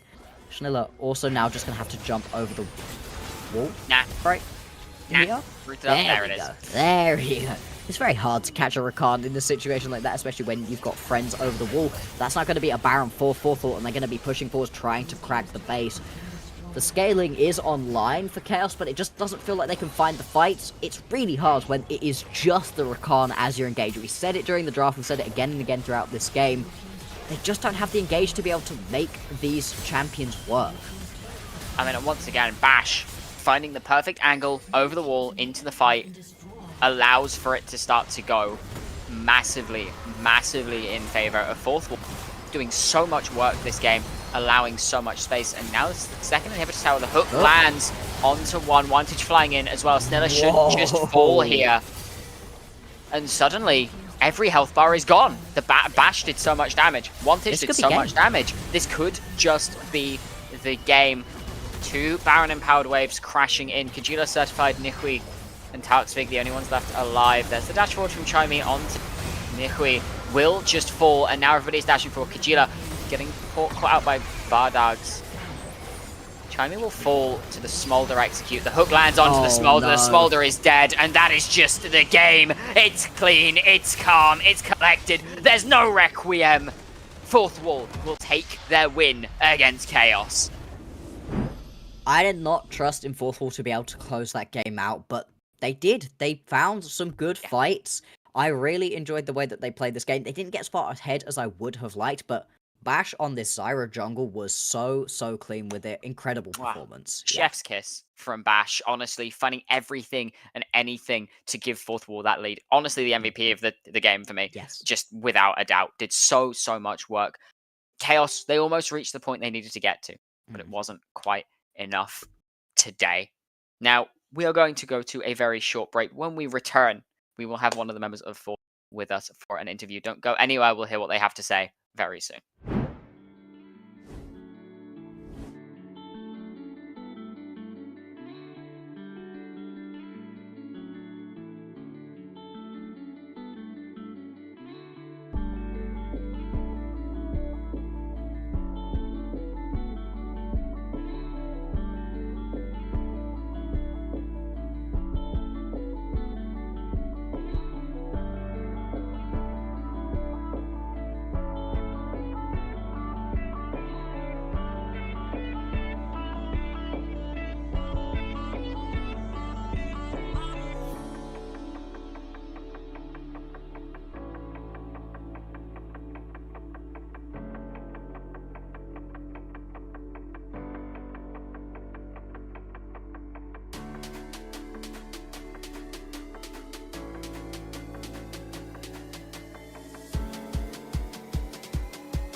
Welcome back, everybody. We have Bash with us after that very decisive game in favor of Fourth Wall up against Chaos. How are you doing, Bash?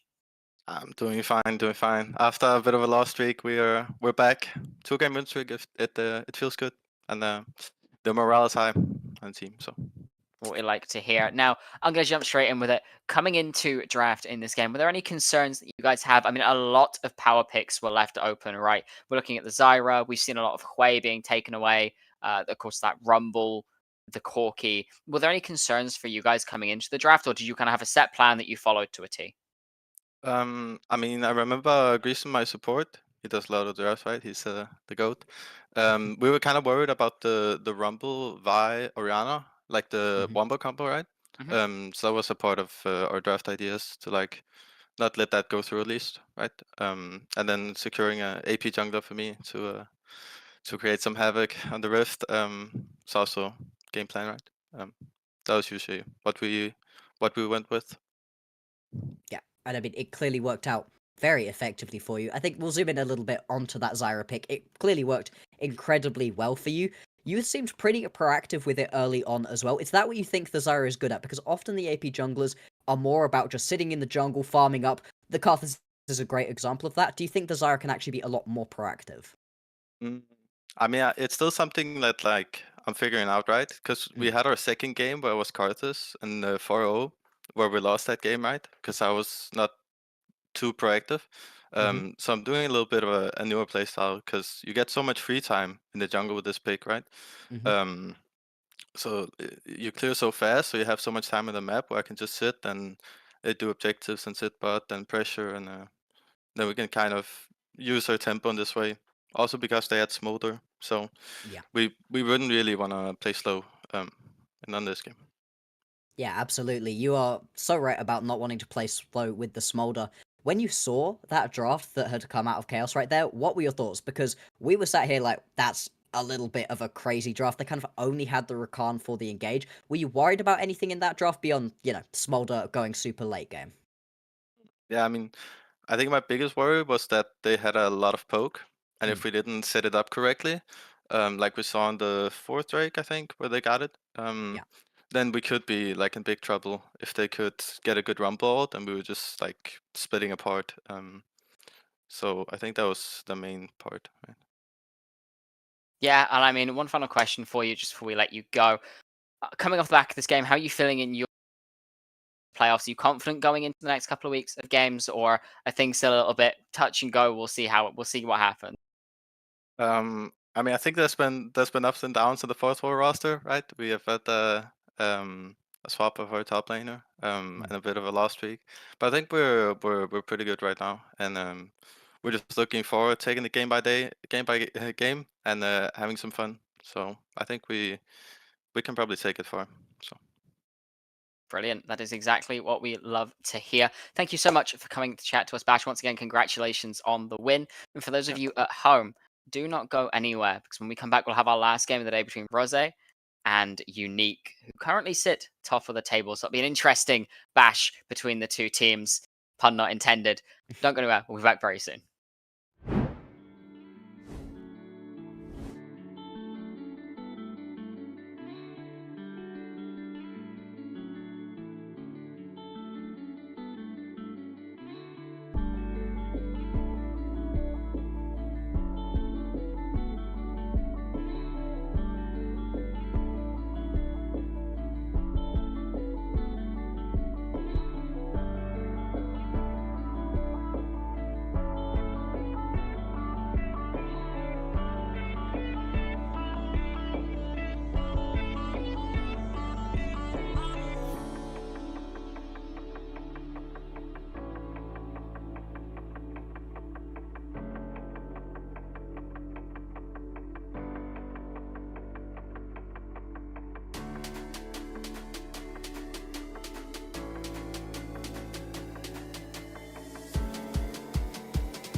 Welcome back, everybody. It is that time. It is our last game of the day between Rose and Unique. Now, Unique, they have a titan in the league, I believe, only having dropped the one game. Rose, on the other hand, not having such a great time. Bloxer, you got to run us through these teams a little bit.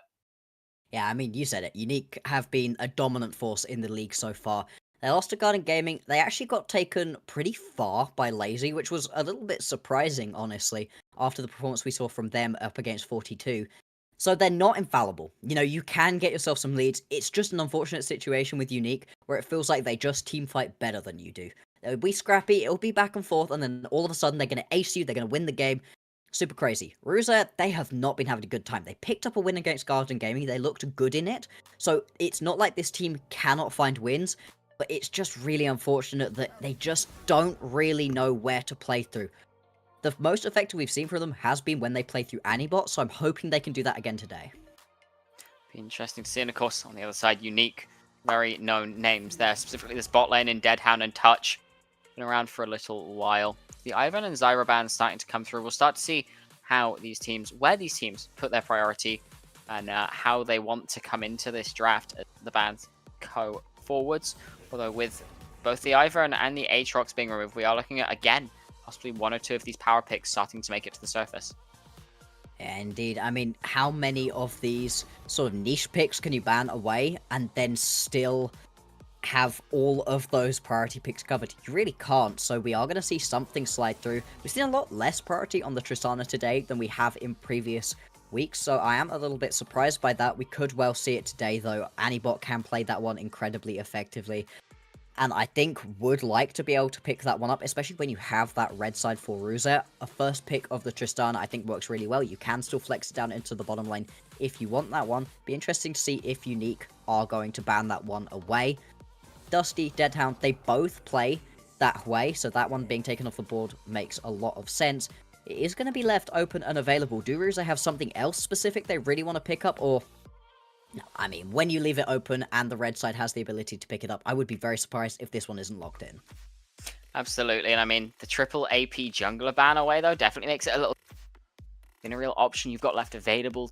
Really looking at that Lilia, which does struggle with some tankier CC-heavy champions in the jungle. Even some of the AD bruisers tend to have a little bit of a happier time with it. It's just going to be the Tristana Corki trade, though. Something that we have seen a lot of. Again, both these champions very flexible. Nautilus pickup potentially for Touch. Maokai also very solid. Denial of Maokai Triss, which is, as everybody can tell you, a solid 2v2. It's basically just a jungle AD support duo as mid jungle. Very strong, so denying that away from the side of Rose, very solid. See what the response is on the other side. Are we expecting anything really interesting coming through in this draft, Max? I think for Ruza, I just want to see them be aggressive with it. The Lilia is available, the Rumble is still up and available potentially if you want it for Panda. If not, if you do just go towards the Sejuani, then I want to see aggression through the rest of these lanes. No, that's perfect. I like that. I mean... Okay, in terms of AP junglers, it worries me a lot, but I think as Ruza up against Unique, as the top of the table versus the bottom of the table, you have to pull something out, and this is definitely something. If you pair it up with a Kai'Sa, the poke before you get into teamfights is terrifying. Ceiling of execution is very high for this composition so far, though. No front line, very skill shot heavy composition, and I mean, you're into a Maokai. Let's be honest here. Maokai probably... Because the Kai'Sa, in order for the poke to be effective, has to go that AP route as well. Maokai is a champion that does not mind stacking MR, right? I mean, you're sitting quite happily as someone who can just kind of, same as Mundo, just pick up a Spirit Visage because it suits you. Absolutely. Anything. I mean, that too. That also, you get a Koenig Rooken early on Archfiend, and you just do not die. It's a good front line, isn't it? Yeah. And suddenly, Nidalee doesn't really get to exist. I hate to say it, but this champion is an assassin for a reason. Taking away the Rumble as well, just it kind of solidifies that fact. The Corki can die? If you're ever hitting the Corki instead of one of the two frontline, I have major questions, for one. But on the other hand, like... you also just don't have a lot of outright damage for the team fight anymore, right? I mean, you've got Tristana Kai'Sa, who are don't get me wrong, but Nidalee doesn't really provide too much in that instance. She's a bit of a glorified heal bot when team fights come. I need some traditional engage to round this composition out. I think that you need something like the Leona, something like the Alistar in that support role, pair it up with the Kai'Sa, get an aggressive bot lane for the Kai'Sa. Whatever else you're up against, the Ezreal has slid through, so that could well be the pickup for Deadhound if it's not going to be the Corki. Leona is going to get banned out by Ruza. I don't love that. I would have liked to seen it picked up for Banio instead. See what the pickup is going to be right here for Unique. Hovering on towards a couple of the ADCs, you would expect to get that counter pick left over to touch. Okay. I mean, this is very unique. They love a good team fight. They've got some setup. It's They very want a little bit of damage. Yeah, it's very Deadhound. The only thing we don't really know at this point is likely going to be Touch's pickup, although it could well be the Maokai down into that bottom lane if you want it to be there. Nope. No. Nope. Yes. Yes. Yes. Yes. Okay. Bit better. Okay. Problem. Alistar's still up. Yeah, I mean, the Alistar Known as a can bit of a just counter. stop the rel. Yeah. Every time the rel goes in, the rel goes back out. So, Zeri Yeah. got double tank.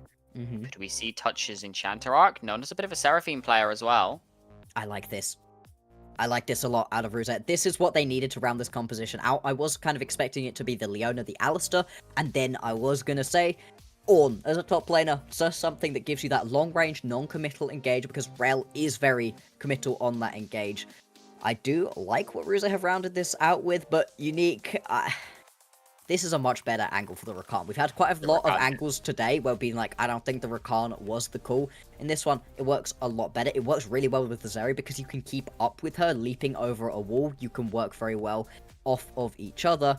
And also, Maokai, Rakan, Cassante, I like that as an engage option.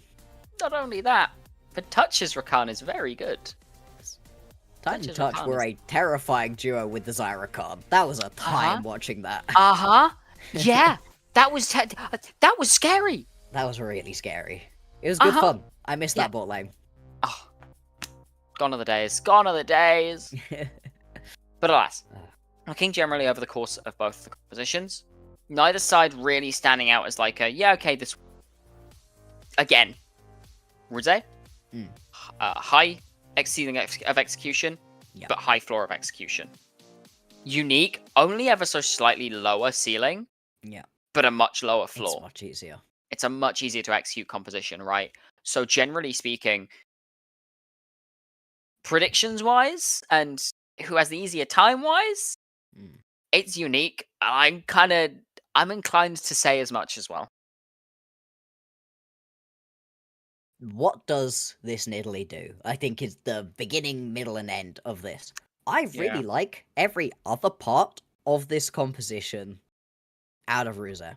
If you put a slightly more standard jungler in that spot, kind of whatever flavor, an AP jungler, fine, okay, I'm happy with that. A tank jungler, wonderful. Also fine, A you've got Xin Zhao, Kai'Sa. Vi. All of that I would have been fine with.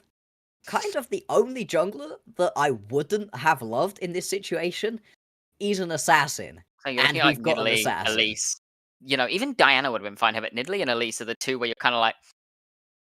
Yeah, the Evelyn as well is the sort of tier of jungler where I'm like, I don't love that in this composition. That being said, if you can get ahead on the Nidalee, the amount of damage that you can lay down with the spears and the control you can get around an objective is huge. It's all about the early game.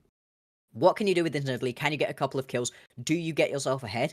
If so, with the rest of the composition that I really like, I think the Ruza could challenge. At the same time, we have to remember that we are looking at a team that hasn't been able to get things going as a complete unit, up against Unique, who teamfight like bosses, and really have shown themselves to be that top tier of team in the league. They also need to keep getting wins, because beginning to lose right now, when there are a couple of teams, Rich Gang specifically, beginning to catch up, beginning to nip at their tails, they really need a win right here, and I think that fire under Unique is going to propel them to some great heights.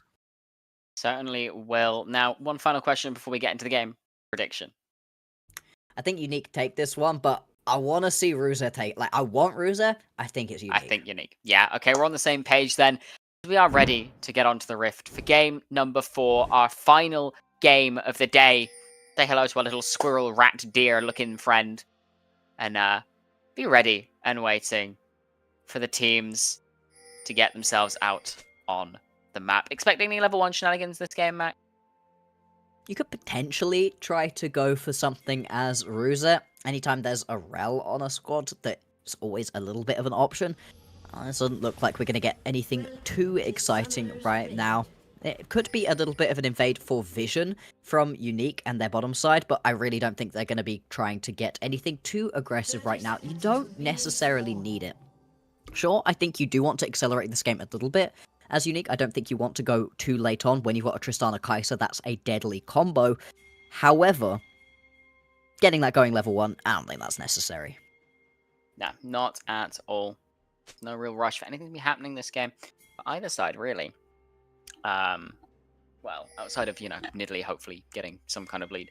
But even then, I don't think there's a major rush on that. I think just a little bit. As Annibot walking straight into the face of Dusty here. A bit of early trading. Pandas in the wings, but so has I'm going to butcher this name so many times. I'm sorry.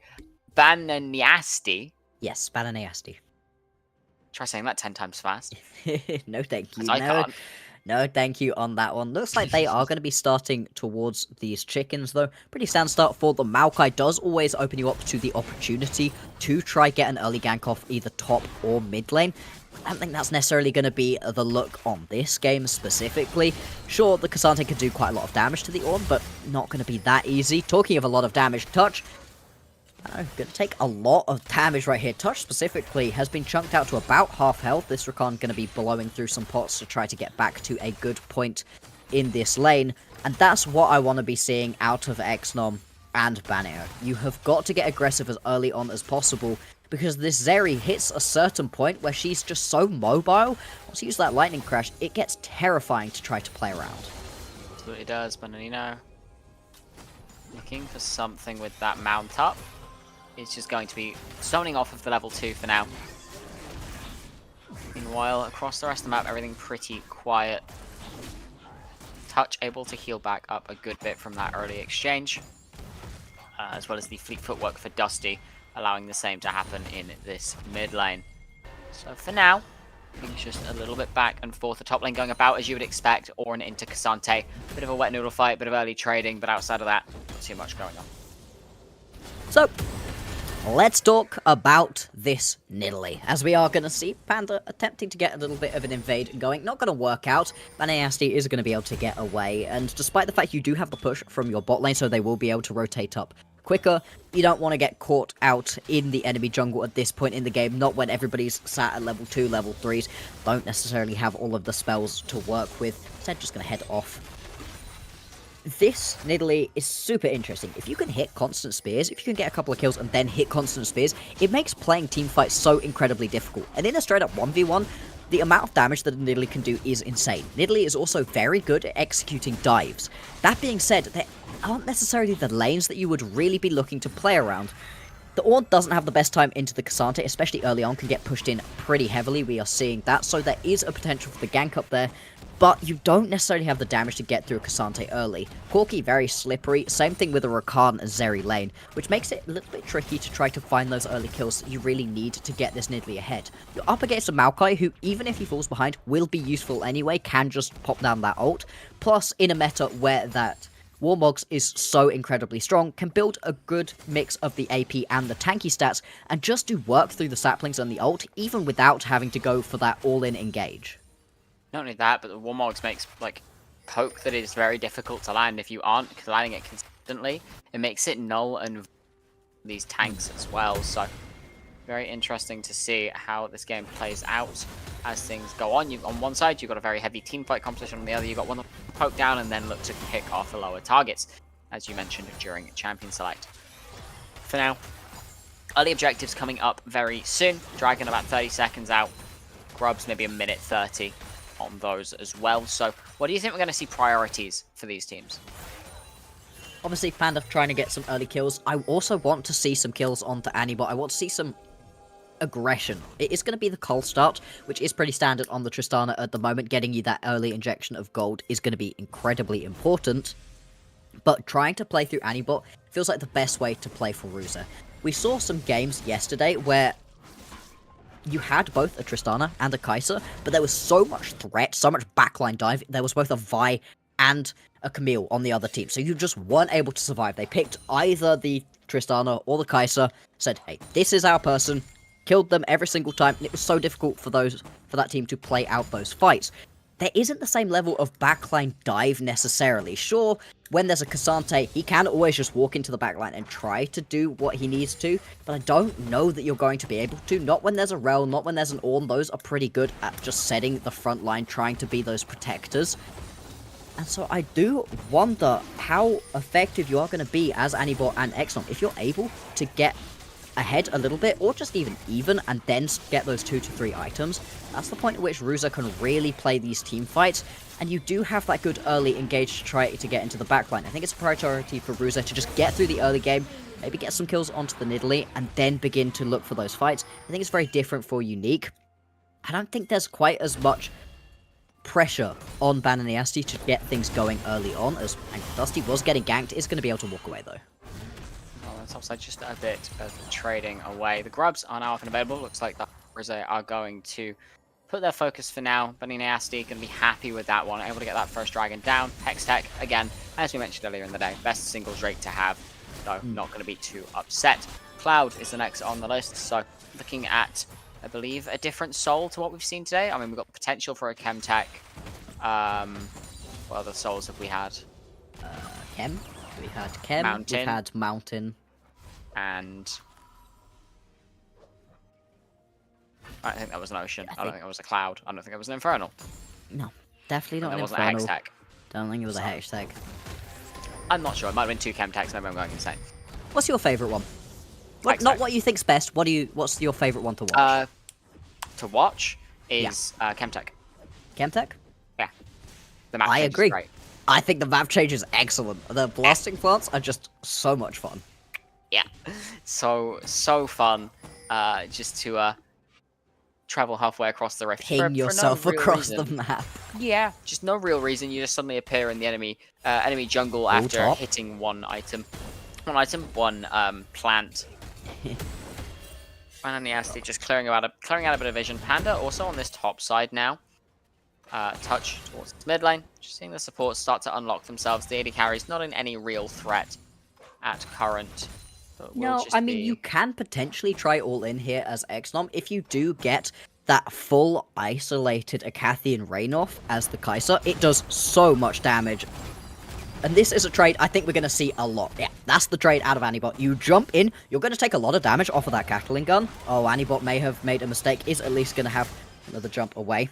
You jump in, you take a lot of damage off of the Gatling gun, but you're able to fully proc that bomb, gets you another jump out. Then you also can just proc yourself that ulti just to get that Dusty away from you, stop all of that damage from coming down from that Gatling gun. And it's a nice trade to do every time. It does lose you your ulti. It's a relatively short cooldown. You can see it's already a quarter of the way through being back up. And if you could just do that again and again and again, it just whittle away your opponent's health pretty effectively. That being said, if you miscalculate, if you mistime your jump, you can get killed whilst trying to make that play. And if you get engaged upon, you won't have the jump. Talking of engaged upon, Panda's just dead. Panda does just die in their own jungle on the bot side. Bananiasti able to secure that with themselves with the help of Dusty. Now, we aren't really seeing too much happen from this point onwards. Just Deadhound moving to help with the invade while the wave is resetting and the bot lane has gone home to the side of Rosa. Anibot again jumping forward onto Dusty. Has to Valkyrie away. More so just because of the lack of mana, I would imagine, in that situation. Doesn't want to just keep trying to trade for no reason. That's the point of the trade, right? Sure, you get a nice amount of health, but it's also the fact that you end up playing a lot more mana as Dusty than you do as Anibot. You know, your spells cost just a little bit less. Dusty has no mana now. Good flash forward from Banino. And Anibot jumping forwards. Flash away from Dusty is good. Panda now going a bit too deep, caught up under the tower. But Niasti will end up taking that kill for themselves again to be 2-0 on this Maokai with the Fated Ashes. But Panda, it's not what you want to be doing in this situation. That is not even slightly what you're trying to look for, and this is the unfortunate pressure that gets put on an Italy. You need to get things going early. You don't end up finding it and giving away 2 kills already. Both of them going to Bananasti, which I guess isn't the end of the world. You'd be a lot more worried if they were on the Zeri or the Corki. Exnom going to get engaged upon. Nice sidestep to get away from that grand entrance. Is going to take a good chunk of damage, but not going to be the end of the world, even dodging away from that final little laser. I like that sidestep out of Exnom. I know we said we wanted to see some proactivity out of Panda, and we do, but giving away all of these kills is worse for your team than just not being proactive and at least farming up in your jungle, keeping things even, because the rest of the team composition can work, can go all in and find some effective plays, not if you've given over a bunch of kills. So I just would like to see Panda chill out a little bit. The only saving grace that has gone on to Maokai, who isn't really going to be a massive damage threat throughout the game come pass. As you say, it's going a little bit into the AP, so it's going to be able to do a little bit of chip damage. But generally speaking, you would be more upset if these kills were going on to Dusty or Deadhound, right?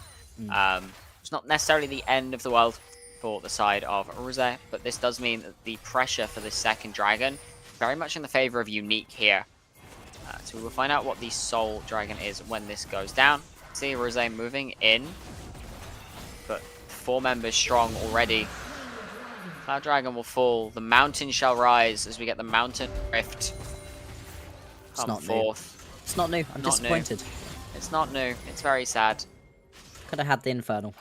Could have had the Infernal. Could have had the Hex Tech. No, we couldn't. Cloud. I think it might have been a Cloud Soul earlier, to be fair.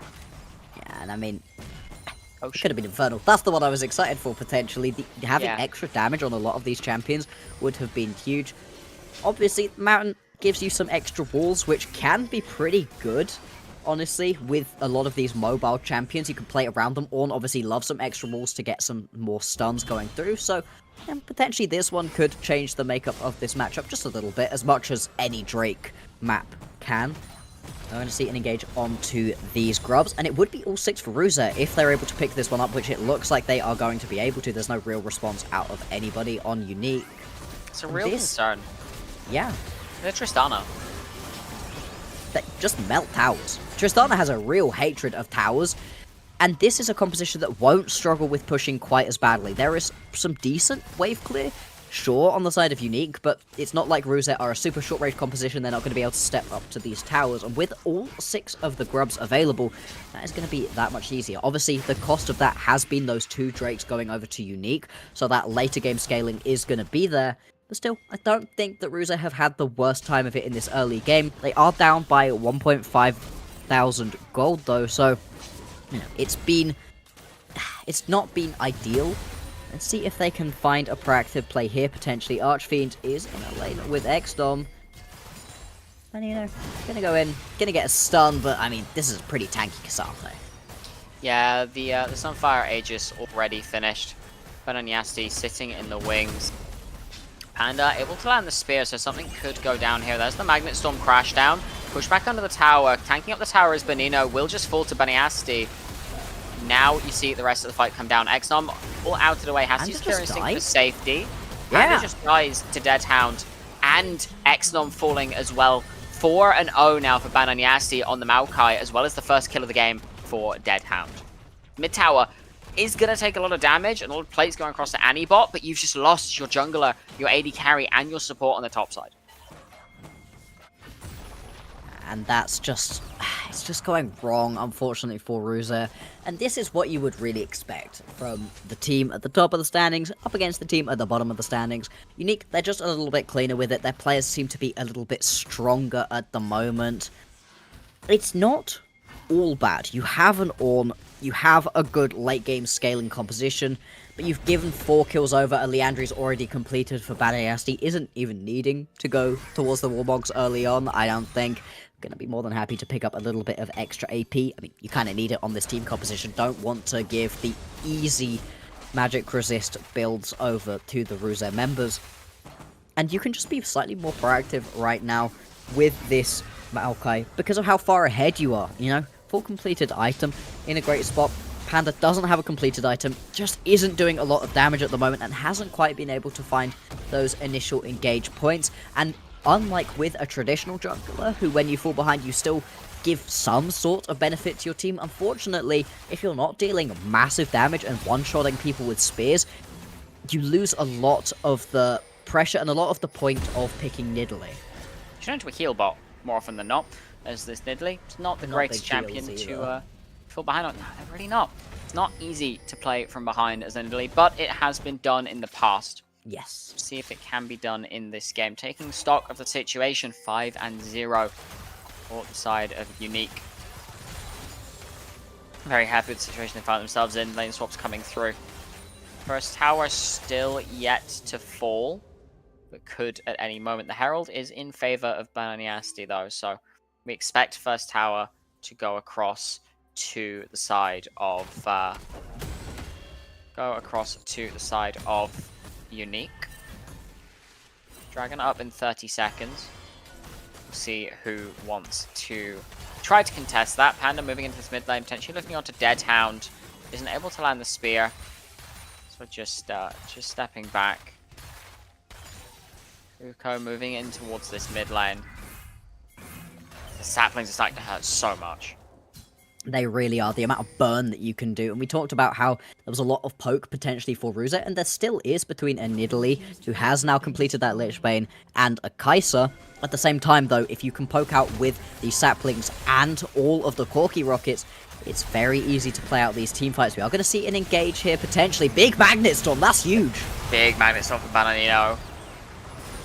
Benino. Touch already dead, but now the rest of the team has arrived. Deadhound's lightning crashes down. X not flying into the back line, but for what? My friend, there's nothing left for you. Benino next on the list. Those? The health bars are just too low. Deadhound running down with Archfiend. The lightning crash has run out. The dragon will be turned on. Spear lands, but there's no real damage left to try and kill this Cassante. Unique just get away with absolute murder on Ruze. Well, they get one, they lose two, and give over soul points 17 minutes into the game. This game's a little bit closer in terms of gold. That engage could have been that much bigger. It was really good out of Benino. The follow-up as well with that Ornhorn helped out from Uko, but you couldn't quite land it onto the two members, not able to get those 2 kills, and like you said, unfortunately, everybody goes flying into the back line. Not gonna work out, and when you're so far ahead as Unique, feels pretty good to have this game going as it is. Top lane tower also going to fall. Mid lane tower very, very low. Drake goes over to Unique too, so they are in a very comfortable position in this game. About 5,000 gold ahead at the 17-minute mark. Obviously, we've got a little while until the Baron is going to be spawning. Potentially another fight, though, as you're just going to jump right on top of Touch. Obviously, has the Grand Entrance to get away. Now, Archfiend is surrounded by quite a lot of enemies. Everybody just going to be able to walk this one out, though. A lot of very mobile champions in that fight. I don't think anybody here doesn't have some kind of hop or dash over a wall. And so you sort of exchange a couple of rockets, have a bit of a poke, and then everybody just going to walk away from this one. With these objective bounties available and a 400 gold shutdown onto Bananiasti, there's a chance for Ruze to get back into this game, and their teamfight composition could work out. They've just got to find the correct moment to go in, and it's very hard to find that correct moment when there are so many mobile champions that can leap away. It really is. We can see Bananiasti looking towards this top side with Archfiend. Benino's here as well now. Anibot just not really able to lay the damage down onto Archfiend like they would want, even with that Blade of the Ranking completed. Bot tower did fall during that time, though. In favor of Ruze. Yeah, so it's that's a small something. saving grace. Indeed, they're gonna pick themselves up a kill onto a tower. They're gonna... They also did get a kill. They're only 4,000 gold behind. It's really not as bad as it potentially feels like at 1 and 7. A lot of your gold, a lot of your kills being on the Maokai makes this feel a little bit closer as well. If we could potentially have a look at the gold right now, well, we've got a little bit before we go. Obviously, there's a canyon of difference between these junglers. Everyone else, though, is relatively even. Bot lane is a pretty even. Mid lane, there's a small advantage. Top lane, there's a small advantage. But it's not complete gaps right now, other than in the jungle. So if you can potentially kill Bananiasti and then start your fight off that way, that's a way to really play this game. Certainly is, but you can see the safety which the Unique members are playing with. Makes it so difficult to catch them. Deadhound on towards this top side, just shoving waves and looking for something. Baron spawning in 3 seconds. Now Arcfiend just going to keep clearing waves into Uko here. 2 minutes and 20 seconds until the next dragon. So I'm looking at anything massive happening anytime soon unless Unique decide they want to really try for an early Baron and just end this game out in 25-30 minutes. It would be a very unique way of playing this game. Xnom. Okay, bye-bye. Wait. Oh, good cleanse. Is able to get away for now. Ooh. But that will just allow the turn onto the Baron. You can see pings coming down already. Killer Doesn't even Instinct flash. and Cleanse used. Didn't have to flash, but the Killer Instinct and the Cleanse were used. Yeah. Next time this Kai'Sa steps forward, she will just fall. Granted, Lightning Crash was used there. That was the only thing that was used there for the side of Unique. So everything else is still available. Baron going down well below half health. Quickly. Panda's in the area. They've just peeled off it. They decided to go for the fight. Benino caught out now. Keeping room from Darkfiend. Arcfiend is good. Benino will fall to Arcfiend. Uko now on the backside. Touch and burning, but it might not be enough. The damage is just good. A good Buster Shot will knock 2 away. Touch now looking onto the backside of the fight. Deadhound and Dusty on one side. Arcfiend on the other. Being kited out by Panda and Xnom. Uko will fall, now just trying to get away. Panda jumping forward, picked up their first kill of the game. Now Dusty jumping in, Deadhound looking for something. It's not quite enough. The fight, it looked like it could be good, and it just ended in disaster for Unique. Yeah, Unique, they weren't able to find anywhere near as many kills as you would expect for how far ahead they are right now. I think part of it is the fact that they got so split up. Obviously, you usually want your Cassante in the backline trying to kill people, but you're being kited around by Xnom and Panda, and they do quite a lot of damage at this point, especially that 2-item Kai'Sa. Gonna be doing work. We do have the next Drake spawning, though, in 30 seconds' time. Baron doesn't fall. That's going to be huge for Ruza. They need to keep this game going for as long as possible to try to get themselves to that ornament point. Only one more level until we're going to get that first one for Uko. So we are going to unfortunately jump into a pause as somebody's had a little bit of a technical issue. Still 20 seconds before this Drake is a pretty critical point in this game. If you manage to get yourself that Mountain Soul as Unique, it is so tricky to get any kills, especially as this Nidalee, but kind of for anyone. Yeah, absolutely. 6 seconds on the Dragon, though. Unique have full control, it would seem. Got Touch sitting by the pit. All it needs is this mid wave to get shoved out and Unique to start shifting down. Or a catch onto someone here in the near future. Arcfiend not able to find it just yet. You've got multiple angles of engage. Void Seeker doesn't land. And now we see the Dragon on the started. flank. Benino does have the flank flank. here. Might not be enough. The damage dealers are kept separate. Deadhound and Dusty now stacked up on each other. They suspect something. Benino's gone in, but only finds it onto Arcfiend, and the return engage. Bananiasti is insane. Ready, dead. Deadhound is traded across, but now Bananino falls. Panda falls. Uko running for the hills against Touch should fall as well. Anibot just running for the hills. The jumps are good, but it's just not enough. Dusty will keep them out of the fight. Has to run between towers here. Will go down. The Dragon will be secured. It is Soul now for Unique in a 4-for-1 fight that basically just completely solidifies their lead. Yeah, indeed, it is going to be Soul, and that's a huge one to pick up. It was already a couple of low health bars that you just weren't able to finish off as Ruza, and having that Mountain Soul does not help in that situation. It just leaves you so unable to pick up that initial kill, which you really need. And it was a really good setup out of Ruza, but they're so far behind at this point. They're down the 3 Drakes, and you're not able to get the combo going that you really need. What you really need is Bananino to get into the backline, get that Magnastorm off, and at the same time, you hit multiple people with that Ornhorn. But the Call of the Forge God happens way too late. It's been multiple fights in a row where it just hasn't been procced at the right time, and the engage is disjointed. It doesn't land onto the correct members. The Magnastorm doesn't hit onto any of those key priority targets. Unfortunately, team fighting just isn't a strength of Ruza, and it is the exact opposite for Unique. It certainly is, as we see that first ornament come in onto the static Shiv there. Kai'Sa arguably your biggest damage dealer at present is Unique. They're just starting the Baron.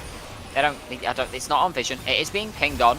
Touch, keeping everybody out. Bananiasti dropping the ultimate there. The TP on the flank from Arcfiend is good. So it looks like Uko just caught in between everybody. Gets the knock up onto 2. Will have to just give their life. And now Unique are not afraid to just turn back to the Baron. The Lightning Crash was used. But again, only the Lightning Crash and the Nature's Grasp were really the big cooldowns used there. So a fight is still very much on the cards for Unique if Rose step too close forwards. Yeah, indeed. You can try for a fight here as Rose, but it's going to have a huge engage out of Banino. Archfiend is behind as well. This could be disastrous.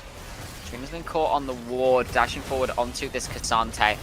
Is able to find a couple, ulting onto Banino. The damage is good, but it is just there. There's the catch on through with Magnet Storm, but it's just too late. Deadhound will be the next one to fall, but Dusty still alive, putting down so much damage. Xnom dashing forward. The Baron got stolen away by Panda. Annie's got resets. Annie's got resets. Annie has got resets. Dusty's alive, and Abaniasti jumping forward. So much damage. Arcfiend is still alive. It's so much damage. He's just dead. Uko and Panda are the only ones left alive with this Baron. Uko full health.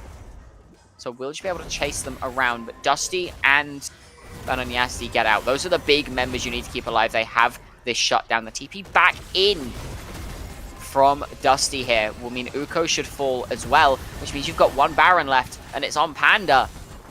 And Nidalee is not where you want it.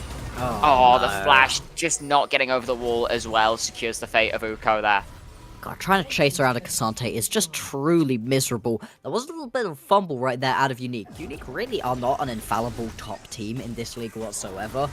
They just leave the Baron, but it doesn't reset, meaning that you're able to run straight back into that fight as Panda and just steal it away nice and easy. There was no smite anywhere nearby that Baron. And so it's a great pickup out of Ruse. It's going to delay this game a little bit more. It keeps them relatively close still in terms of the gold, only about 3,000, but it just feels like they're not quite able to team fight in the same way, and then a little over-aggression out of Uko means that you're not anywhere near the fight now, having to respawn now and come out onto the map, and there are 2.5 minutes until we have this Elder Dragon. The Elder Dragon is potentially going to be the thing that Unique look towards to try to close out this game. They would have liked it to be the Baron. That's not going to work out, unfortunately. We've got a very big push going on for Anibot in the top lane. That does, however, open up Unique to try to get an engage off. Flash forward onto Xnom from Bananiasti. Now looking for something. The flash away is good as well, but now under the tower, everybody is caught in skill shot alley, and Deadhound left. But next up is Banino. It's a double kill for Deadhound, sniffing out his prey with ease. Now, Anibot's still pushing through this top side, but the mid push is good as well. Arcfiend going to reset to deal with this push. There's no Baron there to be dealt with. Meanwhile, this mid tower should be forfeit. Uko not really able to hold it, especially with no real damage with you either. You can see Unique moving as a unit, moving as a group. Minute 30 until its Elder Dragon is alive. You cannot afford another slip up like that if you are Ruse. No, you really, really cannot. Not closer to the time, otherwise you will just lose that incredibly powerful buff. That should be the thing Unique need to be able to close this game out. They are in firm control of this one, as it felt like they have been from the very beginning. Taking a quick look in at the gold as well, and the gaps between all of these players are not as big as you really would expect. Not as big as it really feels like, other than in the top lane. The gold is pretty close, but it's just small advantages across the board. Uko gonna go in, lands the knock-up onto Bananiasti. Losing your jungler here would be big. There's a lot of damage going down. The Ignite's been dropped, but he just doesn't die. The TP back in from Arcfiend is good. Deadhound has to get away, but Dusty is still there, still doing so much damage. Now Arcfiend is in the back of the fight. Uko first to fall. Next up is Xnom, stepping too far forward, and Anibot's next on the list. It might not even need the Elder for Unique. They're going to be able to push forwards onto that one. Another convincing team fight win. And that's the thing that Unique are so good at. Even if they have scrappy games, in the end, they're always going to get a couple more kills than you in the team fights and compound that into victory after victory. They are going to go for this Elder buff. Panther does live, so they could potentially try to get into this pit, pick up a steal. It's going to be such a risk, and I would have to imagine that Touch, Archfiend, should be able to get over the wall. Stop this one from happening. It's going to go down very, very quickly right here. The second that Dusty starts hitting this, Yeah. and Panda's not in the area, this is going to be the Elder Dragon 4 Drake buff going over to Unique. Let's see what they can do with it. Given how they've been playing, could be one fight into game's end. We shall see. Baron. Just walk it down mid, potentially. Yeah, Baron not up for a minute 50, so you have no reason to be elsewhere on the map as things stand. Just pick a lane and run down it as a team. You've got a solid setup. We saw in that last fight, Bananiasti, Core didn't matter. The damage just isn't there, and the collapse from Unique is already insane. Time will tell. The only saving grace for Rosé, Deadhound still doesn't have that Infinity Edge. Yeah, that is... it's a small victory, but it is something at this point, although, you know, it's going to be there relatively soon if this game carries on. Maybe it won't even need to happen.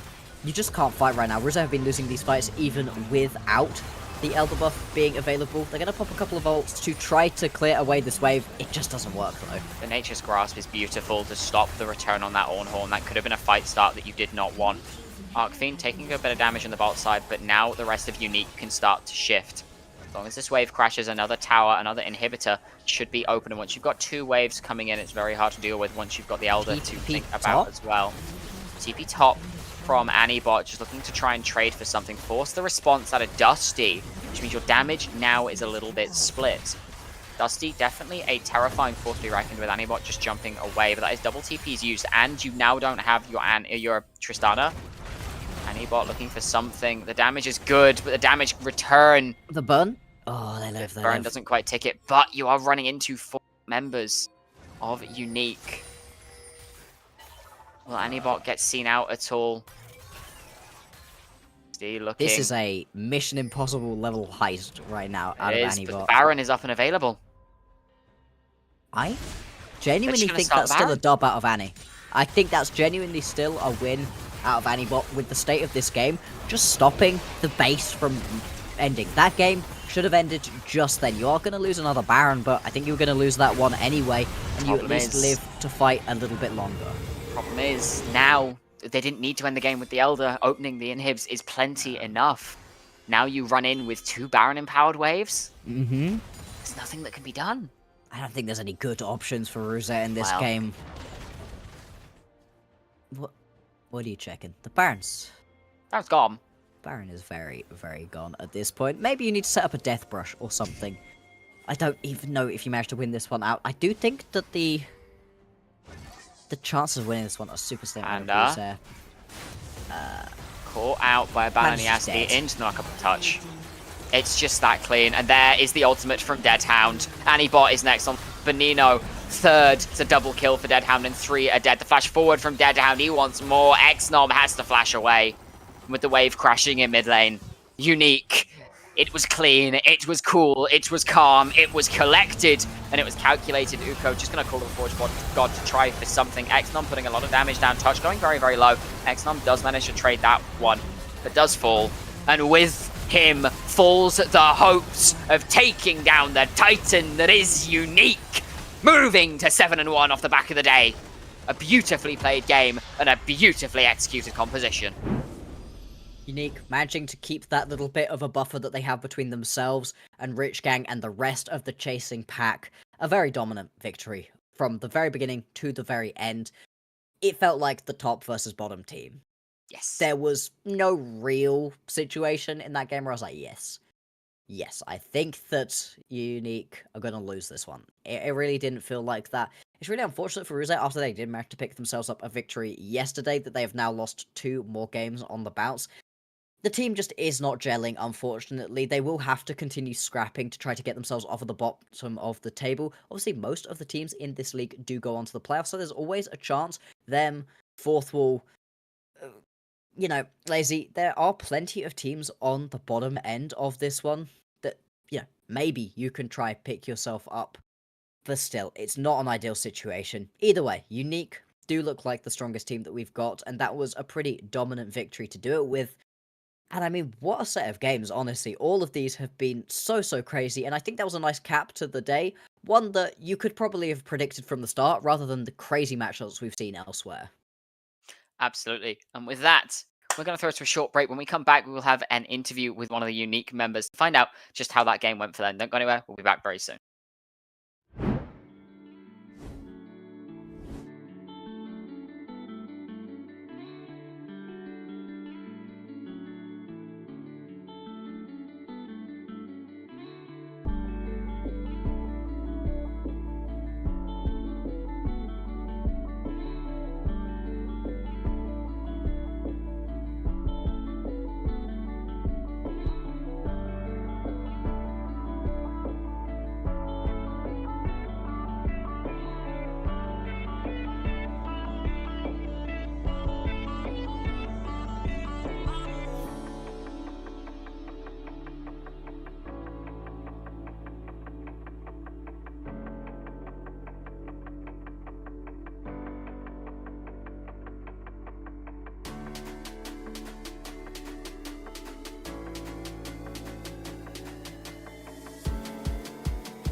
Welcome back, everybody, for the final interview of the day with Dan Holt, the coach for Unique.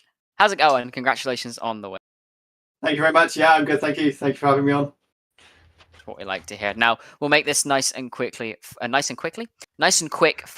Starting out with coming into the draft in this game. Of course, you guys, top of the table, not really, too threatened by one of the lower table teams. Is there anything you were concerned about coming into draft, or was it kind of just smooth? For me personally, nothing, because I don't have to deal with draft. Whereas he had the head coach on yesterday. So yesterday he did, and I think he did a really, really good job today. He was discussing a few things and asked me a couple of questions. But I think he handled draft really well. And I was saying to him afterwards, I think we came out with a good draft. There was a couple of options we could have changed, but I think it was really, really good in terms of the draft. So yeah, very happy. Perfect. And I am usually permitted 2 questions, but I think I'm going to take a third one. Just quickly, tell me about your suit, because I love the dress right here. This is excellent. Well, you got to respect the game, Now, the guys asked me to do an interview. They were like, "Could you do interviews today?" I think Dead Ham was meant to be doing it. He didn't want to do it, and then he was like, "Oh, you're dressed up in a suit as well, so gotta respect the game. Dress up in a suit. Players ask it, then you have to go for it. Absolutely. And I mean, it looks amazing, impeccably dressed. I love that.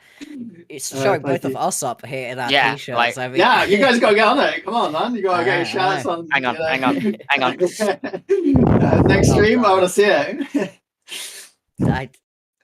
I don't feel like, what is that? There we go.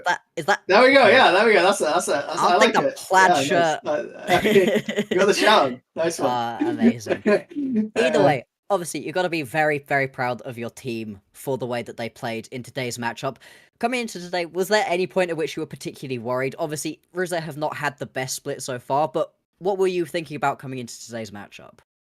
I mean, we just focus on ourselves, really. Like this regular season, most important thing is get us in a really, really good spot.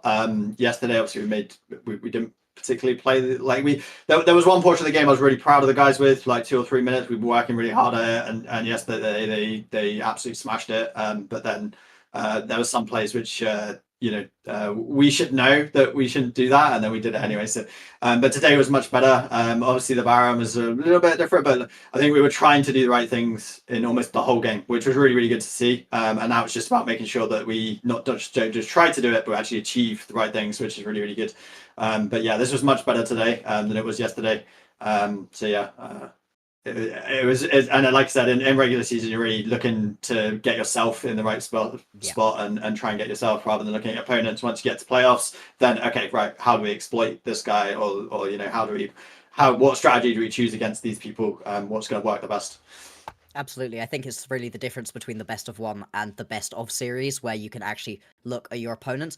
Talking about focusing on yourself, I really like that. So what does that look like from a unique perspective? What do you guys do between these games? Obviously, it was a quick turnaround from yesterday to today. What do you look at to try to improve on the mistakes maybe you made yesterday and make sure you don't repeat them today's matchup?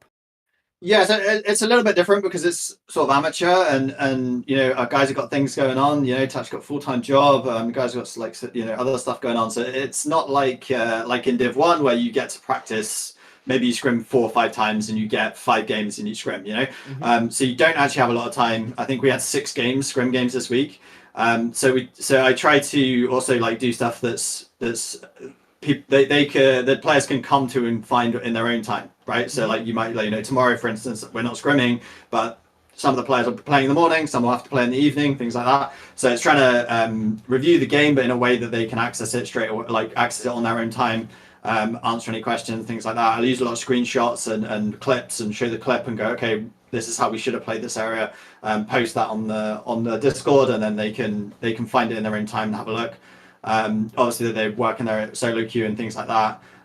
Whereas I asked them to practice champions in solo queue and on their own time and things like that. And then going into scrims, just making sure that we are as prepared as possible. I'm not in every scrim, whereas is not in every scrim. He's also got a full-time job, so it's making sure that the guys going into the scrim, meet 15 minutes before, know exactly what they're going to do in the scrim, go practice that thing in the scrim, and try to make an improvement. Because I think it's very easy to just fall into the trap of just turn up on time, or for me late, but on time for the scrim. You play, you go, oh, you get into draft, you go, okay, what are we doing today? What do we draft it? And then you don't make any progress to do it. So I think those 6 games, although it's not very many, you have to make the most out of them.